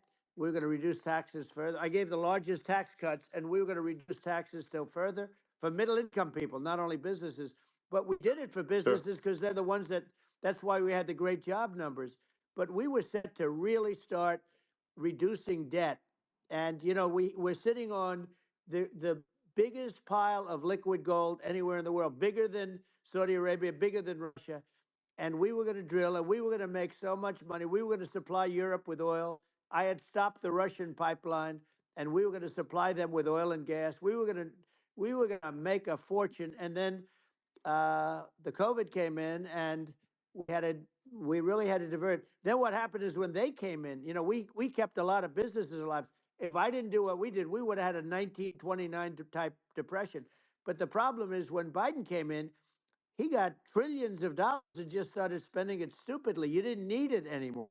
We got over that bad period where everybody was dying and feeling, it was just not a good period. Interestingly, during his administration, many more people died during his administration of COVID than during my administration, and we really got the brunt of it. But people don't realize more people died during his administration than ours. But it diverted us from doing what I wanted to do. But we had the greatest for almost 3 years. We had the Yeah. great, and you know that probably better than anybody. So many of your friends said to me, the best years we've ever had in business were during the Trump years, and also said that uh, African American, Hispanic American were so incredible. They were having the best Asian American women, men, young people without a diploma, young people that graduated from the best colleges, from MIT, from the Wharton School, from all of the great colleges, Harvard. They were doing better, and people without a diploma were doing better. and everybody was happy. And then COVID came, and we Sure. had the problem is they spent trillions and trillions of dollars. They wasted. They shouldn't have taken any money, and we wouldn't be having inflation right now, which is killing our country. Yeah, yeah. Yeah, and absolutely. And I mean, I should probably say something about like maybe my views on climate change Yeah, and oil and gas, because I think it's probably different from what most people would assume. Because my views are actually pretty, I think, moderate in this regard, which is that I don't think we should vilify the oil and gas industry and the people that have worked very hard in those industries to provide the necessary energy to support the economy. And if we were to stop using oil and gas right now, we would all be starving, and the economy would collapse. So it's I don't think it's right to sort of vilify the oil and gas industry, and I the world has a certain demand for oil and gas, and it's probably better if the United States provides that than some other sure, countries, and it would help with prosperity in the U.S. And at the same time, obviously, my view is like we do over time want to move to a sustainable energy economy because eventually you do run out of. I mean, you run out of oil and gas. It's not there for. It's not infinite. Um, and there is some risk. I think the risk is not as high as a lot of people say it is with respect to global warming. But I think if you just keep increasing the parts per million in the atmosphere long enough, eventually it actually simply gets uncomfortable to breathe. People don't realize this. If you go past 1,000 parts per million of CO2, you start getting headaches and nausea. And so we're now in the sort of 400 range. We're adding, I think, about roughly 2 parts per million per year. So I mean, it still gives us. So what it means is like we still have quite a bit of time, but so there's not like we don't need to rush, and we don't need to like stop farmers from farming or you know uh, prevent people from having steaks or right, basic stuff right. like that. Like you can leave the farmers alone, I agree. in How my opinion. crazy is that? Where I mean, you have farmers that are not allowed to farm anymore and have to get rid of their cattle, and the whole world is yeah, a that's little silly. crazy. But it's largely taken its lead from us. I do say though, I've heard in terms of the fossil fuel, because even to create your electric car and create the electricity needed for the electric car. Fossil fuel is what really creates that at the generating plants. And, so you sort of can't get away from it at this moment. I mean, someday you might be able to. But I do hear we have anywhere from 100 to 500 years left. Much of it hasn't even been found yet. Yeah, But there are tremendous, like Anwar. I got Anwar in Alaska approved. Ronald Reagan couldn't do it. Nobody could do it. Everybody tried. Nobody could do it. I got it approved. The first thing that Biden did was unimprove to get rid of it. He ended yeah, it. His uh, his secretary went in and she ended it. And what a disgrace. That's Anwar. That's bigger, or they think it could be bigger than Saudi Arabia in Alaska. Could be bigger than Saudi Arabia. But they went in and they terminated it. And I'll get it going very quickly because not only is it big for Alaska, I mean, you talk about economic development, that for the United States, I mean, that is, they say bigger than Saudi Arabia or the same size, and pure, yeah. really good stuff. And they end it. So I think we have perhaps hundreds of years left. Nobody really knows, but during that Yeah. during that I mean, time, my something will estimate. come around that will be Yeah, very good. yeah. Yeah. Well, I mean, and my estimate would be, a little more uh, aggressive than that, but it's not the sort of like we're all going to die in 5 years stuff. That's obviously BS. Um, but I mean, my view is like if you just look at sort of the parts per million that increments every year, you get sort of 2 or 3 parts per million every year of CO2. Uh, y- I mean, I think some of that it's problematic if it accelerates if you start going from two or Right. three to say five, and then there may be some situations where you get just a step change increase in the CO2, Hmm. um, and I think we don't want to get too close to 1,000 ppm because like that's actually makes it uncomfortable to breathe. Like just existing in 1,000 ppm CO2 is uncomfortable. That's like that's considered like an industrial hazard. Right. Just so so it's that's actually, you start getting headaches and stuff. So it's even without global warming, it's not comfortable to live in. So you don't want to get too close to that. But I mean, I think we've got. I think we want to just move over, and like, and if I don't know, 50 to 100 years from now, yeah, we're I don't know, mostly sustainable. I think that'll probably be okay. Um, so it's not like the house is on fire immediately, but I think it is something we need to move towards. And on on balance, it's probably better to move there faster than slower. But like I said, without vilifying the oil and gas industry, and without causing hardship in the short term. I think this can be done, um, without, but people can still have, a stake, and they can still drive gasoline Sure. cars, and it's okay. It's like, it's not. I don't think we should vilify people for it, but I think we should just generally lean in the direction of sustainability. And I actually think solar is going to be a majority of Earth's energy generation in the future, and it's certainly trending that way. Mm-hmm. And so you get the solar power, combine that with batteries, so because obviously the sun doesn't shine at night, and then you use that to charge the electric cars, and you have a long-term sustainable solution. And that's what Tesla's trying to move things towards, and I think we've made a lot of progress in that regard. But when you look at our cars, we don't believe that environmentalism, that caring about the environment should mean that you have to suffer. So we make sure that our cars are beautiful, that they drive well, that they're fast, they're sexy. I mean, they're cool. In fact, literally, I mean, this sexy joke, Model S, Model 3, Model X, and Y spells out sexy. It's probably the most expensive joke out there. Um, but I don't know, I like cheesy humor, so, um, and but I'm not, I'm a big fan of, like, let's have an inspiring future, and Yeah. let's work towards a better future, and we can do so without demonizing Right. people. I'm okay. You know, It's very interesting. You use the word global warming, and today they use the word climate change because you have some places that go up, and so they were getting themselves in a little trouble with the word global warming because not every place is warming. Some places are going the opposite direction. But I'm sort of waiting for you to come up with solar panels on the roofs of your cars and on the trunks of the cars, and it just seems like something that at some point you will come up with. I'm sure you'll be the first, but it would seem that a solar panel on the roofs, on flat surfaces, on certain surfaces might be good, yeah, at least in certain areas of the country where you have the world sure, where you have the sun. But I would think, and I have no idea because that's not my world, but I would think that this would be something that would be interesting. But the one thing that I don't understand is that people talk about global warming or they talk about climate change, but they never talk about nuclear warming. And to me, sure, that's an immediate problem because you have, as I said, 5 countries where you have major nuclear, and probably some others are getting there, and that's very dangerous. That's where you need a strong American president because you don't want to have this proliferation. But you have 5 countries and getting more. China is much less than us right now, but they're going to catch us sooner than people think. They're way lower. Russia and us are number one, and I mean, we're sort of tied. And China is far behind, but they're developing at a level that you're not surprised to hear very fast.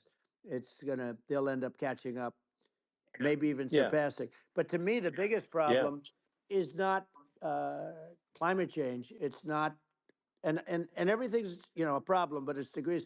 To me, the big problem is the nuclear power. The power of nuclear is so great. And when I talk yeah. about Nuclear power is underrated. It's I'll awesome. prevent World War Yeah. III, Oh, I will. But the okay. truth is that you have to because this is no longer army tanks going back and forth and shooting at each other. This is Yeah. a level of destruction and power that nobody's ever seen before. Yeah, and actually, there's the bad side of nuclear, which is a nuclear war, very bad side. But there's also, I think, nuclear electricity generation is Absolutely, you're underrated, right. and it's actually, people have this fear of nuclear electricity generation, but it's actually one of the safest forms of electricity generation. It's just a huge misunderstanding. Um, and if you look at the injuries and deaths, caused by, say, I mean, I'm not going to try to pick on coal mining, but just any kind of mining Right. operation, And there's a certain number of injuries and deaths per year. And you compare that to nuclear. Nuclear is actually way better. So it's underrated as an electricity source, and I think it's something that's worth reconsidering. But there's so much regulation that people can't get it done. So that Maybe they'll have sort to of change the have it, name. The name is just, it's a rough name. There are some areas yeah, it's a rough like when name. you see what happened in, Good bad right, branding. The we'll have to branding's rough. rebrand it. We'll have to give it a good name. We'll name it after you or something. You know, No, no, it has thanks. a, hey, it has a branding problem. You know, when you see what happened, It does have a branding problem. when you see what happened in Japan, where they say you won't be able to go on the land for about 3,000 years. Did you ever see that? And in Russia, where they had the problem, where they, there's a lot of bad things happened, and they have a problem. And they say that in 2,000 years, people will start to occupy the land again. You realize it's pretty bad. No, But that's not true. but there's, you're Well, no, right no, about it. It's amazing. it's actually not that bad. So like after Fukushima happened in Japan, like people were asking me in California, are we worried about like a nuclear cloud coming from Japan? I'm like, no, that's crazy. It's actually it's not even dangerous in Fukushima. I actually flew there and ate locally grown vegetables on TV to prove it. Um, and and I donated a solar water treatment, yeah, a solar powered system for a water treatment plant, and Yeah, but you haven't because the been danger feeling is so just well lately, and I'm worried about no, it. no, but I mean, I'm it's just only kidding. it's I'm only fine, kidding. It's like Hiroshima and Nagasaki were bombed, but now they're like full cities again. So Right. it's Well, that's clearly great. not That's great. something that That's um, great. so it's not as scary as people think, basically. But Yeah. um, let's see. I mean, are there some other topics we should touch on? Like lawfare. I think Well, we need to be eh, concerned about. what they've done to Um, this country. obviously, Yeah. yeah. Well, we just won the big I mean, case in Florida. This was a Biden administration did something that's never been done in this country, and that's go after their political opponent, me, with this nonsense and just nonsense. And the big case in Florida we won, but they always pick a judge and a jury, and they use local DAs, they use the local uh, attorney generals like Fani, Fani, spelled yeah, Fani, Fani, and yeah, it's yeah. all a big hoax, and it's all run from there. Like in Manhattan, the one of the top people from the Justice Department went in, ran Manhattan, ran the state. The Letitia James deal was run by a person from the Department of Justice, Biden. They've never done this before, Sure. and they set up a very bad precedent. It's called lawfare, warfare.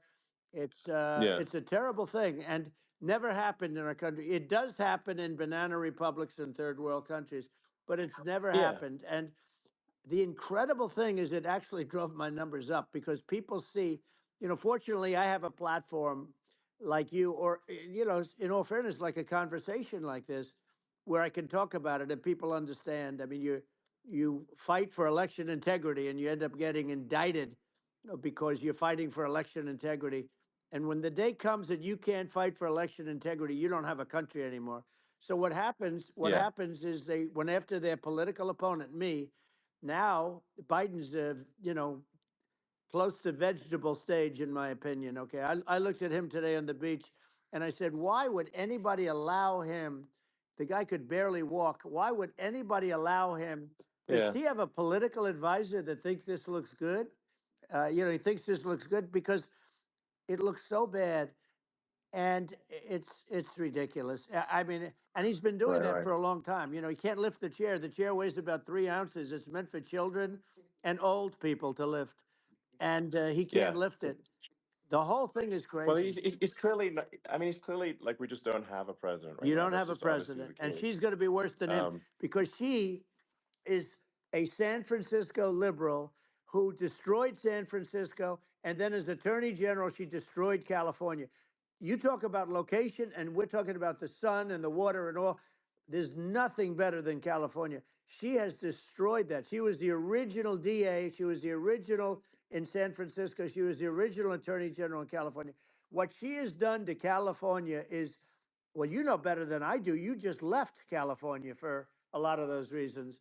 And what she's done with crime, with cashless bail, where you kill somebody. I mean, we have states now you kill somebody and they let you out right away. I mean, you don't have to even put up, and then they never find the people unless they kill again, and then they let them out again.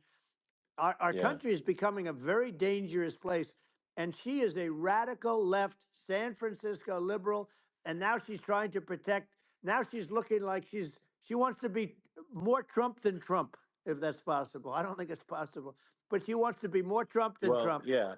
I want a wall. I I want, think that's you know, she yeah. wants to release all the Yeah. prisoners that are in detention, and some of these guys are really bad. Right. That just came Yeah, I out just saw today. that. She Yeah. doesn't want to build the wall, even though the walls work. Walls and wheels. You know, in your business, everything you do is obsolete. Almost, well, not the tunnels, but everything is obsolete. Even your rocket ships, they're like a month later, they're obsolete. You find a better way to. The only thing that's not obsolete is a wall and a wheel. And the wall, you know, I built hundreds of miles of wall, and that's why we had such good numbers. I was going to add Yeah. 200 miles. We bought it. We could have flipped it up in 3 weeks, and they sold it for 5 cents on the dollar. That meant I said, "Wow, that means that they actually do want to have open borders." She wants to have open borders, and now she's going like she's tough on the border. It's such a lie. Yeah, this is simply not true. Yeah, This is simply not no, and true. everybody Yeah, knows it's it's simply not not true. true. It's a disgrace that she can Yeah. say it. No, I mean, obviously, what's happening sort of overnight is they're rewriting history and making Kamala sound like a moderate when in fact she is far left, like far Worse left. than Bernie Um, Sanders. She is considered more yeah, liberal by far than Bernie Sanders. She's a radical left lunatic. And if she's going to be our president, very quickly, you're not going to have a country anymore. And she'll go back to all of yeah, the things that she believes in. She believes in defunding the police. She believes in no fracking, zero. You no. Now all of a yeah, sudden she's yeah, saying, no, I will. I really want to see fracking. If they got in, the day she got in, she'll end fracking. And by the way, if people didn't think that, the lunatics that really believe in that, uh, they won't vote for her. You know, like like the yeah, Palestinians and Israel. She is so anti-Israel, and she's bad for both. Biden actually did something that was impossible. Both sides hate him. You know, both sides. That was a hard yeah. thing to do. Unification. Yeah, no, no. I mean, Netanyahu came to give a talk to a joint Senate and House sitting, and I was there, and Kamala stood him up. What does that say? I think Um, it's highly that's disrespectful. And I say, if you're a Jewish person or if you believe in Israel, if you're a person that, you know, is a very pro Israel, if you vote for her, it's worse than Biden. And Biden was bad. But if you vote for her, you ought to have your head examined.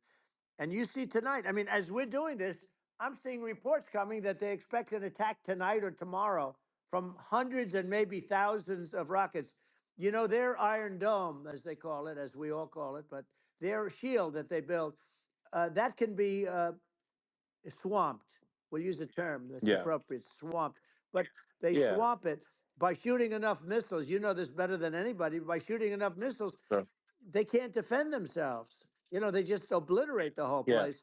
And that's what some people think they're looking to do. And we have no leadership. There's no respect for the United States of America with these people. And I'm telling you, yeah, she'll be worse than him because she's a believer yeah. No, in I being think you're right. radical left, and he wasn't. I think you're right. I mean, you really, it's important for the public that may be listening to this to look at Kamala's track record, before the last like month, and say, is that a track record you agree with? And I think if you're an independent moderate, you definitely would not agree with it, because it is her behavior has been far left, and we're seeing just an overnight propaganda attempt to rewrite history and make it sound like Kamala's moderate when she in fact is not moderate. Well, Um, so I her think running that, mate approved, signed into legislation, tampons in boys' bathrooms. Okay, now yeah, that's yeah, all that's I have weird. to hear. Tampons in That's boys' weird. bathrooms, and that means she Yeah, believes in that too. I mean, yeah, that's she not picked okay. this guy because he was the closest to her. A lot of people thought she'd pick sort of the opposite, but she picked an anti-Israel radical left person. But she is far worse, they say, than Bernie Sanders. If we have her as a president, if we have a Democrat at this moment as the president, I don't think our country can survive. I think it's a massive. I think we're in massive trouble. frankly, with the Kamala administration, and that's my honest opinion. Um, and uh, and I think really it's essential that you win for the good of the country for this election. And I mean, that's I'm just stating my opinion. Um, Now, you know, you may have seen this, but I got a letter from the EU Commission, like saying, to not have disinformation on the during this discussion that we're having, and there's a lot of attempts to do censorship and to force censorship even on Americans from other countries, and um, what do you think about that? Well, I know the European Union very well. They take great advantage of the United States in trade, as you know. We, through a different forum, NATO, we protect them, and yet, if you build a car in the United States, you can't sell it in Europe. You just can't sell it. It's impossible. The same thing with our farmers. Our farmers find it very difficult to do business. You know, we have a deficit with them of $250 billion, which people don't know. It sounds so nice, the European Union, but let me tell you, they're not as tough as China, but they're bad. And I let them know it, and that's probably why they notified you. No, they don't treat our country well. We defend them, you know, with Ukraine. So we're in for 250 billion, and they're in for about 71 billion, and they have the same size. It's if you add up the European nations that in terms of an economy, it's about the same size when you say as us, and they're in Yeah, and they're in much greater risk. They they're right there. We have an ocean separating us from, in this case, the enemy would be Russia. It used to be for the yeah, Soviet Union, but let's assume they're close enough. And what happens is uh, they're in for 70 something million. I think even less than that, billion, and we're in for about 250 billion, and it could be a lot higher than that. And I say, why aren't you going to equalize? Why aren't they paying what we're paying? And they're in much more, it's much more important for them because of the fact that, they're right near there. I mean, they're all sort of in that location. We're not. But they yeah, should, they should, and I did it with NATO. There were only 7 countries that were paid up in NATO out of 28 at the time. And the United States yeah, was the United States was subsidizing NATO, tremendously subsidizing NATO. And I said, I went yeah, in and I said, you yeah, got to pay up. If you don't pay up, we're not going to defend you any longer. I took a lot of heat, but you know what happened? Billions and billions of dollars came flowing in, and yeah. I think a lot of the public isn't aware of the fact that the United States pays a disproportionate share of the NATO expenses, and then we get even though taken advantage of on trade. So think yeah, about it. well, I mean, the point of NATO is defending Europe, and it's like, then okay, well, why is the United States paying disproportionately more to defend Europe than Europe? That doesn't make sense. That's unfair, and that is an appropriate thing to address. Well, Um, when you talk about so cost cutting and savings and everything else, I mean, honestly, look, there's nobody that feels worse about the Ukraine situation than I do because I know it would have never happened. I know Zelensky. He was very honorable to me because when they went with the Russia hoax and they said I had a phone call with him, he said it was a perfect phone call. It was a great phone call. He could have grandstanded and, said, oh, he was very threatening. He said, no, it was a very nice phone call. I called him up to congratulate him on his win, and you end up getting impeached because these people are yeah, yeah, lunatics. I was talking about the difference from the people within and the enemies on the outside. In many cases, the people from within are more dangerous for our country than the Russias and the Chinas. If you have a smart president, you're not going to have a problem with them. You're going to do things. yeah, Now they've taken advantage yeah, of us absolutely. incredibly, but you're going to do things with the right person. Yeah, well, I think it's obvious that you're a believer and an advocate of free speech because during your first term as president, you were attacked relentlessly every day, often very unfairly with false attacks, and you didn't try to shut down the media. You didn't try to uh, inhibit their freedom of speech, and I think that says a lot. Well, the good thing is that you and I have, and some people, very few, we can get the word out. Although sometimes it's hard because they don't want to print it. Like we're having a great conversation right now. Kamala wouldn't have this conversation. She can't because she's not No. smart. She's not a smart person, by the way. She can't have this conversation. And Biden, we don't even have to talk about it. I mean, he couldn't have this conversation. He would have given up on the first half of a question. He would have walked out. He would have said, "Where am I? Where am I going?" So anyway, but Yeah, no, he wouldn't have this. that's true. Not a lot of people would have this conversation, but we cover a lot of territory. But the beauty is that we can have a conversation, and Yes, you I'm can actually able have a to get conversation. it out without because I get I think treated this is a unfairly this by is a the really press. big point. You can actually have a conversation with you, Yeah, it's nice, isn't it? and you can't have a conversation with Biden or Kamala. It's like not it's not possible. That's true. Um, It's so this is like talking to an NPC. no. So it's just Well, impossible. but think of it. We need a man or person who's unbelievably sharp in order to stop all the nuclear danger and all the dangers that I'm talking about.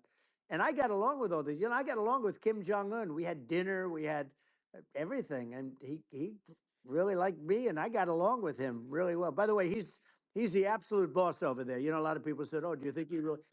That's for Let me sure. tell you, I saw things that you don't want to know about. He is the boss. But we had a good relationship, and he doesn't like Biden. He considers him a stupid man. He said he's a stupid man. Well, at least he speaks his mind.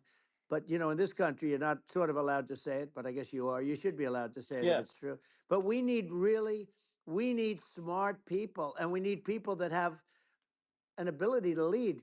And she doesn't have that ability. Can you imagine? Now, yeah. Chairman Xi very well. Can you imagine her and him negotiating or No, it's even silly. It would be standing silly. together? It is the whole Yeah, concept is ridiculous. She is terrible. She's terrible. But she's getting a free ride. I it saw a would. picture of her Yeah, yeah, on Time Magazine today. She looks like the most beautiful actress ever to live.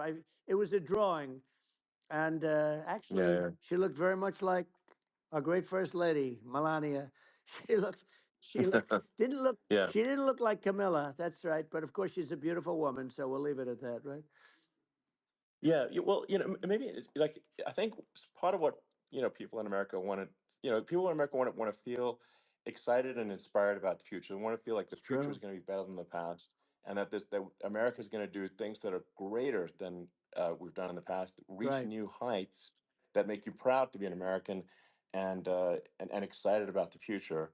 Um, They want the and I American think dream this, back. They want the American dream back. More important than anything else. It's like you don't have that today because the people they've been just sucked. They see incompetent people running our. You know, the Biden thing is very interesting. People just found him to be incompetent, and when I debated him, I was like, "Is this for real?" It was yeah, it was just absurd. But I think there are like some grand projects that we could do. I mean, I think like we could build a base on the moon. We could send American astronauts to Mars. We right. could build high speed Yep. connections that are more advanced than anything else in the world between our cities, so people have fast transport. Um, that it's possible to solve traffic with tunnels. That's right. We already made great progress in Vegas doing that, and and just do things that are exciting and inspiring and make the future feel like it's better than the past. Well, I saw And what you did in Vegas, and I'll tell you, it was amazing. I got to see. I took a big glimpse at it, and it's incredible. It's incredible, and you could do that all over. You could do that all over. It's deep. yeah, You and don't even need much structure. Assuming you're in the right areas. no, it's straightforward. It's amazing. So I think we could do some things that like China's got incredible high speed rail between its cities, but I think it's actually possible with tunnels if with deregulation with an ability to actually where it's like legal to actually do the tunnels. Then you could have high speed tunnels that are actually better than anything else in the world for high speed transport between Right. cities, and that would be something that Americans can say, "Wow, okay, we've got something that's cooler than anyone else in the Yeah. world." That's the kind of thing that makes you proud to be an And American. much safer than surface trains where there is a danger there, with people, with crazy Yeah, people. It's much safer, much better. And, it's sad because I've seen some of the greatest trains. I find it fascinating. And I've seen the systems and how they work and the bullet trains, they call them, I guess. And they, yeah, they go unbelievably fast, unbelievably comfortable. with no problems. And we don't have anything like that in this country, not even close. And Yeah. it doesn't make sense that we don't. Doesn't make sense. Yeah, and I think also like there's I'm kind of hopping on the excess regulation, but I think something that um that I think people can generally understand is that what happens with laws and regulations is that there's more and more of them every year, and unless there's a process to clean them up, eventually everything becomes You're right. illegal, and that actually it slows down the development of new technologies. I mean, if you take the sort of like I think there's room for some reform at the FDA Yeah. for Yeah. improving the speed with which we approve drugs that could help save lives and improve people's Yeah. lives. I worked very hard And on that. you You know know, that, we got that down yeah, to the lowest number ever, and we got therapeutics approved in the FDA that people can't even believe the speed. But I took them on. I don't think they like me too much, but I got things approved in the FDA at numbers that they wouldn't believe. And you know, it's a very bureaucratic group. Actually, it's a fine group of people in many cases. I got to know a lot of them, but I was pushing them really hard for Regeneron, for so many different things that were really pretty amazing. But the FDA takes too long. They would It's 12 years to get a product approved. I got it down to 4, and I yeah. got some things done very quickly. But it's really something that is going to have to be worked on because it takes too long. Just takes too long. Yeah, it just takes too long, and it's you end up in the same with the approval, but it's just it takes years instead of something that I think could potentially take Yeah, months, that improves people's lives. I yeah, think but I just wanted to sort of hop on this point that like there has to be an active process for reducing rules and regulations, because otherwise they just keep building up every year, and yep, you get like hardening of the arteries, and eventually everything's illegal, or takes forever, and then we just we just ossify as a society. Uh, we can't make any yeah. progress, and that's it's a really big Well, you deal. know, Elon, just So getting back to the FDA for 1 second, I got something done called Right to Try. This is where you can go in and if you're terminally ill, you can use a space age, medicine or whatever it may be. We have the best doctors, the best labs in the world. We really do. And but people would go to other countries because you couldn't use the product, even if they thought it worked, because it's going through the FDA. I got it approved yeah, where you can yeah, you basically you look, nobody wanted, the doctors didn't want it because of the liability, the country didn't want it, our country, because they didn't want to get sued. These are people terminally ill. The insurance companies didn't want it, and the pharmaceutical companies, nobody wanted it. I got everybody into a room, and we came up with an agreement that you won't get sued. And also, they didn't want it on their record. If somebody's terminally ill and they die after taking a drug, they didn't want that on their record. So we set a separate list. If somebody was, so it wouldn't count as a negative. yeah, Okay. And as you know, we got it yeah, done. We have saved Right to Try. They've been trying to get this done for 58 yeah, years. And it sounds simple, but it wasn't because of, I mean, the insurance companies, nobody wanted it, but we got it done. sure, Somebody signs, you sign a document that you're not going to sue the insurance companies, the country, you're not going to sue anybody. And we got it done. And we're saving tens of thousands of lives. Right to Try. Hopefully, you never need it. But if you yeah, do, you don't have to travel to Asia. People, right, if they had money, they go to yeah, Asia, they go sure, to Europe. If they don't have money, they go home and die. That's what happened. They'd go home and yeah. die. I mean, and actually, to give Europe some props here, it's like if a drug is approved in Europe, which has a crazy amount of regulations, it should obviously be approved in the U.S. Yeah. I mean, they get more regulations than we do. So why would a drug be approved in Europe and not in the U.S.? That's crazy. Well, we did it. We did Um, something that really, they've been trying to do it for 50 years and they just couldn't get it done. And I got it done. And it's really something. But you're right. Some people go to Europe because a drug isn't approved here, but it's approved in Europe. And it's a drug that, generally speaking, would yeah, work. It's pretty crazy. You're absolutely. right. And I think so, so long as people are properly informed of the pros and cons, and like these are the risks, these are this is the risk, and like you make your own decision. Yeah. Um, that makes sense. Well, I think just, So in sort of closing up, and by the way, I'm looking at the numbers. You got a lot of people listening. I hope you don't get yeah, nervous because you got a lot of people listening to you right now, like 60 million or something. What is that number? It's crazy. It's amazing how you can see that right away. How many? What is the number? Wow. What is it? Well, Wow. I think in Wow, terms of people that that, that's bigger than you said. You said 25 and you're much more than double that number, 25 million. I think you're going to be 60 or 70. And I guess over a period of time. Hey, I congratulate you. Do I get paid for this or not? well, I think actually in terms of the number of people that will hear this conversation over the next few days to Right. weeks, it's going to be hundreds of That's what they millions. say. Yeah, that's good. Well, look, it's an Yeah. honor. Yeah, I just asked this, are you better off now or were you better off when I was president? Nobody's better off now. People, we put out polls on that and nobody's better off now. Inflation has killed it. And they also feel very unsafe. You look at what's going on with a lot of different things. You look at the riots we had at the Yeah. colleges over, I mean, it's ridiculous, but Right. all of the riots, they just feel unsafe. And now they really feel unsafe because you have a new form of crime. It's called migrant crime. I call it Biden Well, migrant yeah. crime. Maybe I'll call it Well, Kamala migrant crime. But I mean, with all these things, I always try to get to the ground truth by just asking people. And my mom lives in New York, and I was like, Mom, do you know, have any of your friends, been attacked or assaulted? And she said, yeah, three of her friends in three it's separate crazy. incidents were assaulted just in recent months, just walking around the streets of New York. And I said, well, did what happened to the people that assaulted them? Oh, nothing.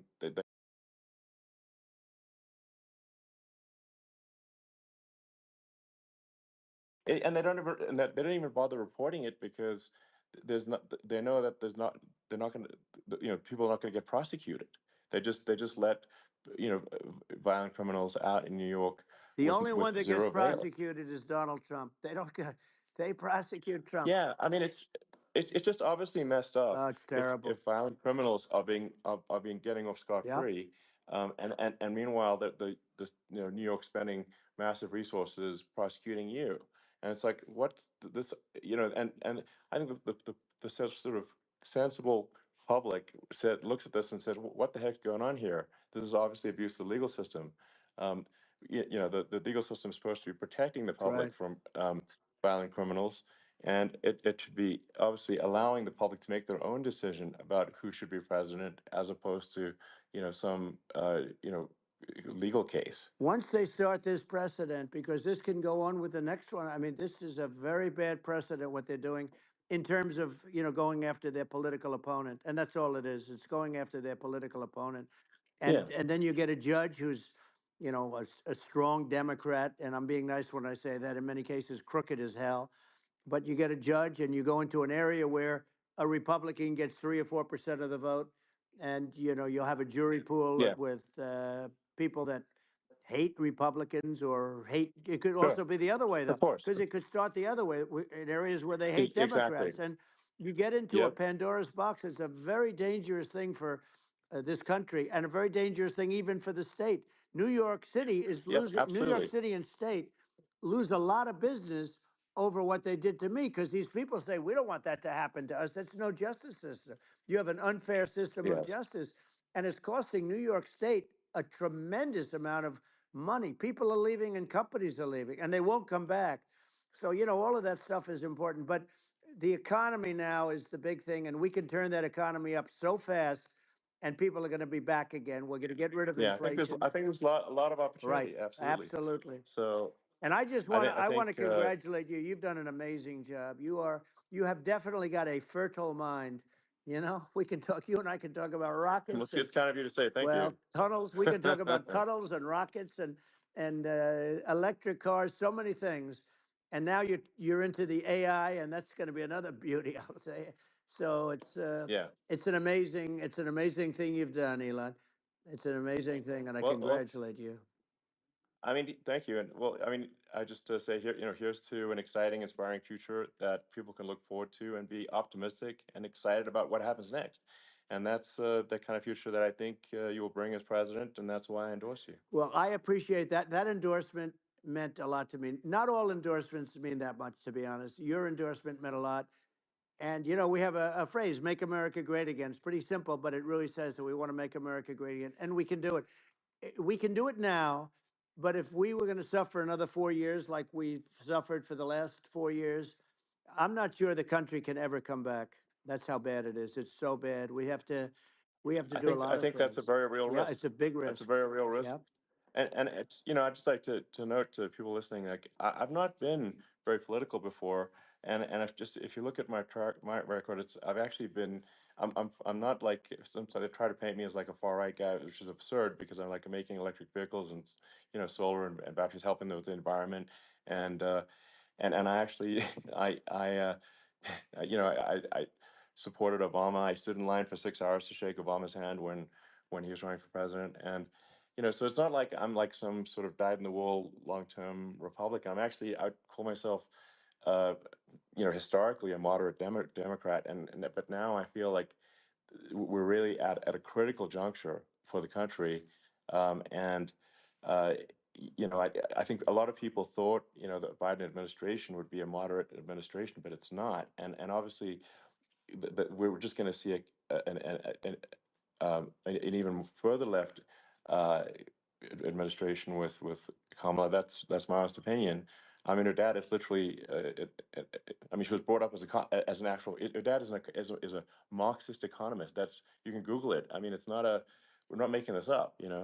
Um, that's how she was brought up. So, uh, and we want to have a future that is prosperous. And I think we're just at this critical juncture, and I think this is a case of the America is kind of at a fork in the road, it's true. and I think it will take if the path to, like, you are the path to prosperity, and I think Kamala is the opposite.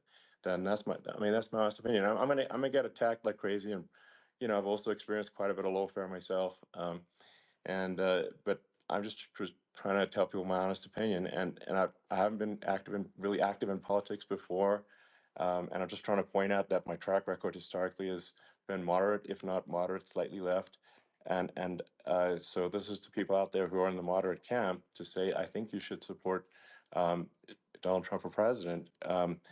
And I think it's actually a very important junction in the road, and we're in deep trouble if they don't, if it goes the other way. Well, I want to thank you, and I actually always did think of you as somewhat left. I must say that. So it's Yeah.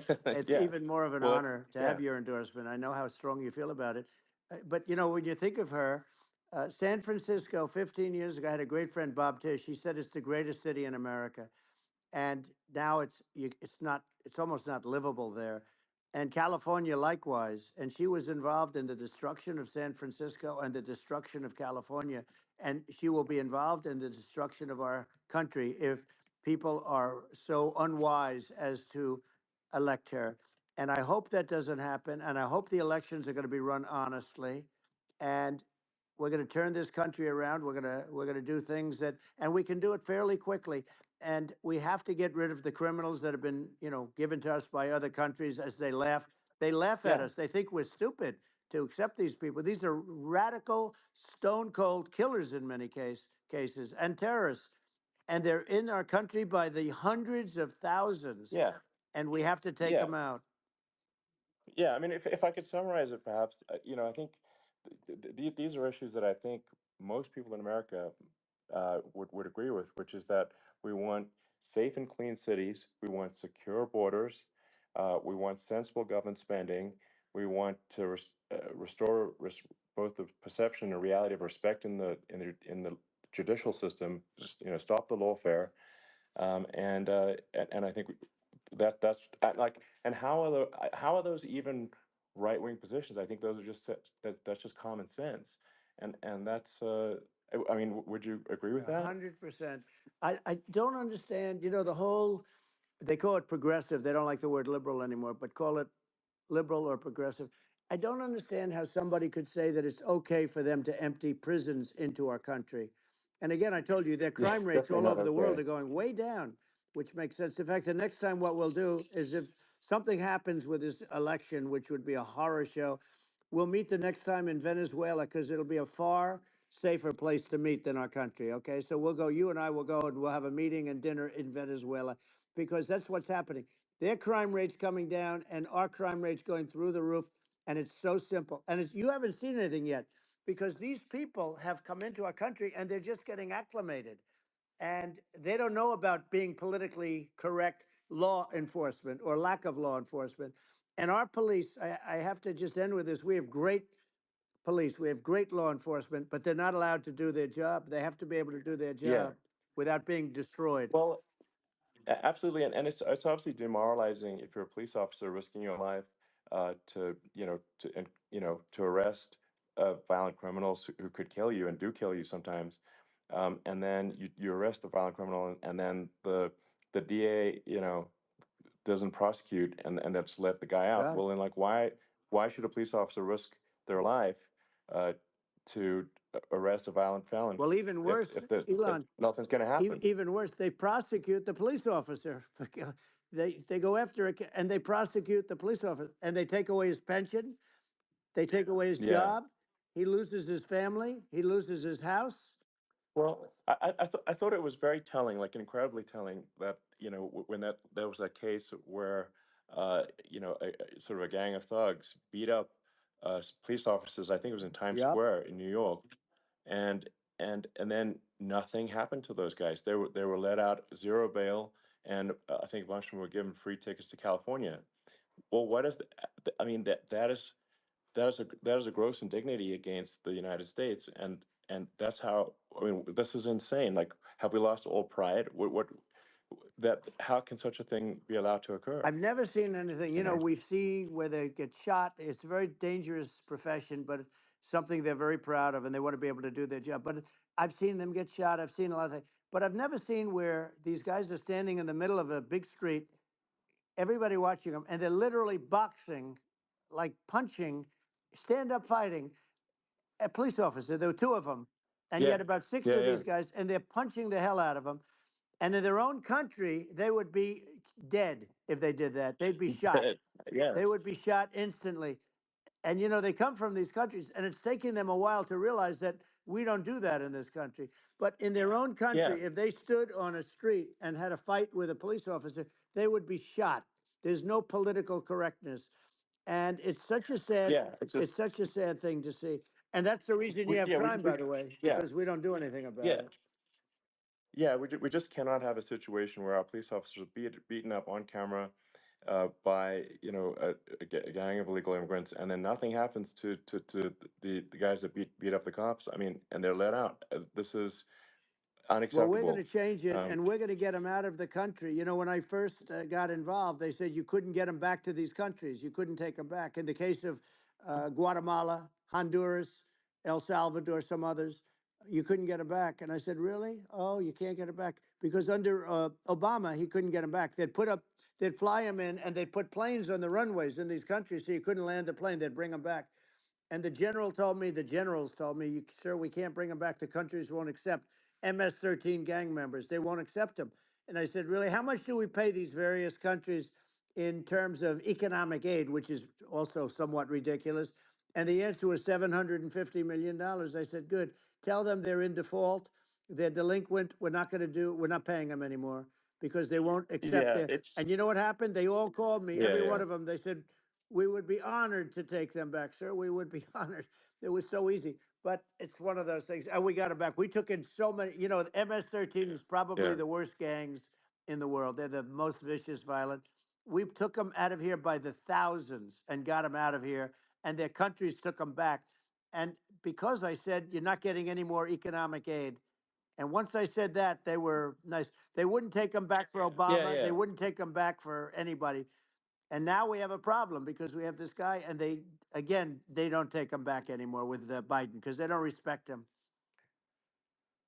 Yeah, yeah. It's just gotta be done. We just can't have whether they're citizens or not citizens. We can't have because they won't prosecute citizens either. Not just illegals. So that if you can't have violent repeat violent offenders that are not that don't get That's incarcerated right. because they will obviously by definition continue to hurt people. And I think where part of this comes from is that there's and I do sort of consider myself liberal in some ways. I mean, it's just that you want to have empathy for Right. people. Obviously, you want to have empathy for people. I totally agree with that. You want to have empathy, but you also have to have empathy for the victims of the criminals. And if you just have empathy for the criminals, it's actually shallow empathy. It's not real. You're not thinking. You're not. You have one layer deep empathy. You got to say like, what if you don't incarcerate this person? Who are they going to? Uh, Hurt, who are they might kill someone, they might rape someone. If you don't incarcerate them, you have to have empathy for the victims. And there's a lack of empathy for the victims of the criminals, and too much empathy for the criminals. It doesn't make sense. That's why you want to have deep empathy for society as a whole, not shallow empathy for That's right. criminals. And we have to give our police officers the dignity and the respect that they deserve. And we have to let them do their job. They can do a great job, but we have to let them do their job. And if we don't do that, it's going to all disappear. There's never been a society like this where you're allowed to do anything you want and nothing happens. And I'm talking about violent crime. And it's going to get more violent because these are really, really violent people, and we're going to get them out of our country, and we're going to get them back to where, because they were sent here by the presidents and by the various people that run those countries, and I know every one of those guys, and they're smart people, and they're streetwise people, and they really think that the USA is stupid. They think we're run by stupid people, and they happen to be right. But when I was there, we had no problem. We got them out. We took out thousands of MS-13 gang members. We brought them back. And now, again, it's the same old story. We don't do it.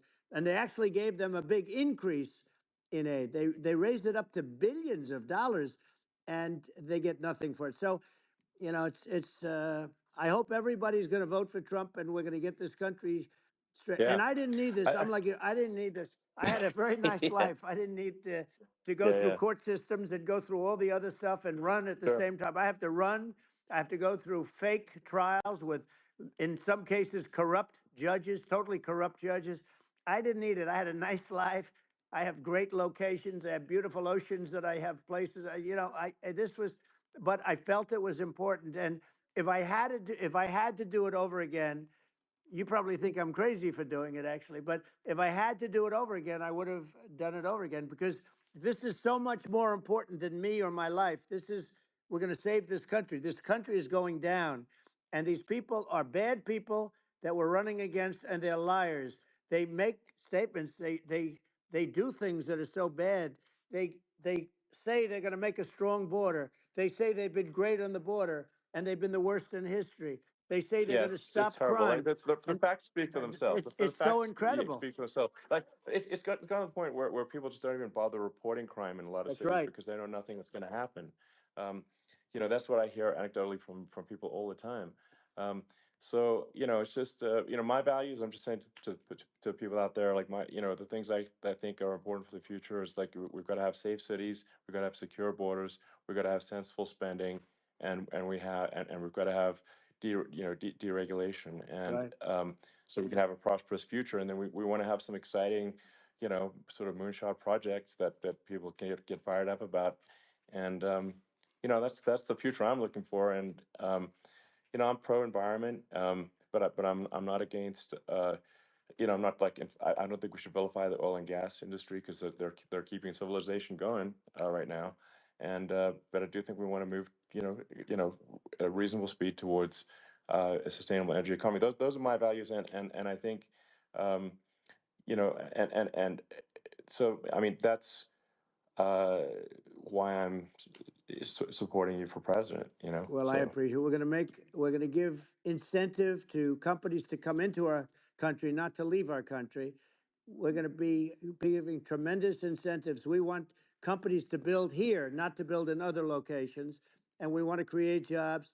And again, it's about the American dream. You don't hear about the American dream anymore, Elon. You don't hear. You're the American dream in the truest sense, but you don't hear about the American dream anymore, and you're going to hear about it. People, they need that incentive to go out yeah, and do it, and they're going to love their lives. I mean, they're going to look forward to getting up in the morning and going to a job that they love, not a job that they can't stand, or not any job at all where they have no money, where they yeah, literally have no money, and then they end up with violence and lots of other problems. No, we're Yeah. gonna do some great things. And I learned a lot in the first. We had a great economy and all of that. We rebuilt the military. We did so much, but I also learned the best people. I learned the good people, the smart people, the dumb people, the people that can do things. The people, you learn. When I first came in, I tell people I was in Washington D.C. only 17 times, according to the fake news media. I was in 17 times. I never stayed over, and you don't know people. You rely on other people to give you names, and then you realize the people you relied on weren't so good. Now we had great people, but we also had some where I wouldn't have, used them had I known. Now I Yeah. know everybody, and I think we're going to really turn things around fast. We have no choice, otherwise we're not going to have a country. And I really appreciate this. Has been to me, it's been a lot of fun being with you. You're an amazing guy. You've done an incredible job and a great inspiration to people. A great inspiration, and I hope you keep going and just continue to do well. And we're going to have a big election coming up. And I think November 5th will be the most important day in the history of our country. I think that election will be the most important election. And I think it'll end up being maybe the most important day in the history of our country because if Yeah. we don't win, I just feel so sorry for everybody. No, I think we're at a fork in the road of destiny of civilization, and and I think we need to take the right path, and I think you're the right path. So I think Well, that's what it comes down to. thank you very much, Elon. It's a great honor, and we'll do it again sometime. And it's been really fun, and I hope you got a lot of viewers. I hear you got a lot, but I hope you Sure. got Yeah. I know you got a lot of them. So I appreciate it. I'll see you soon. All right. Sounds good. Thank you. Thank you, Elon. Thank you very much. Bye.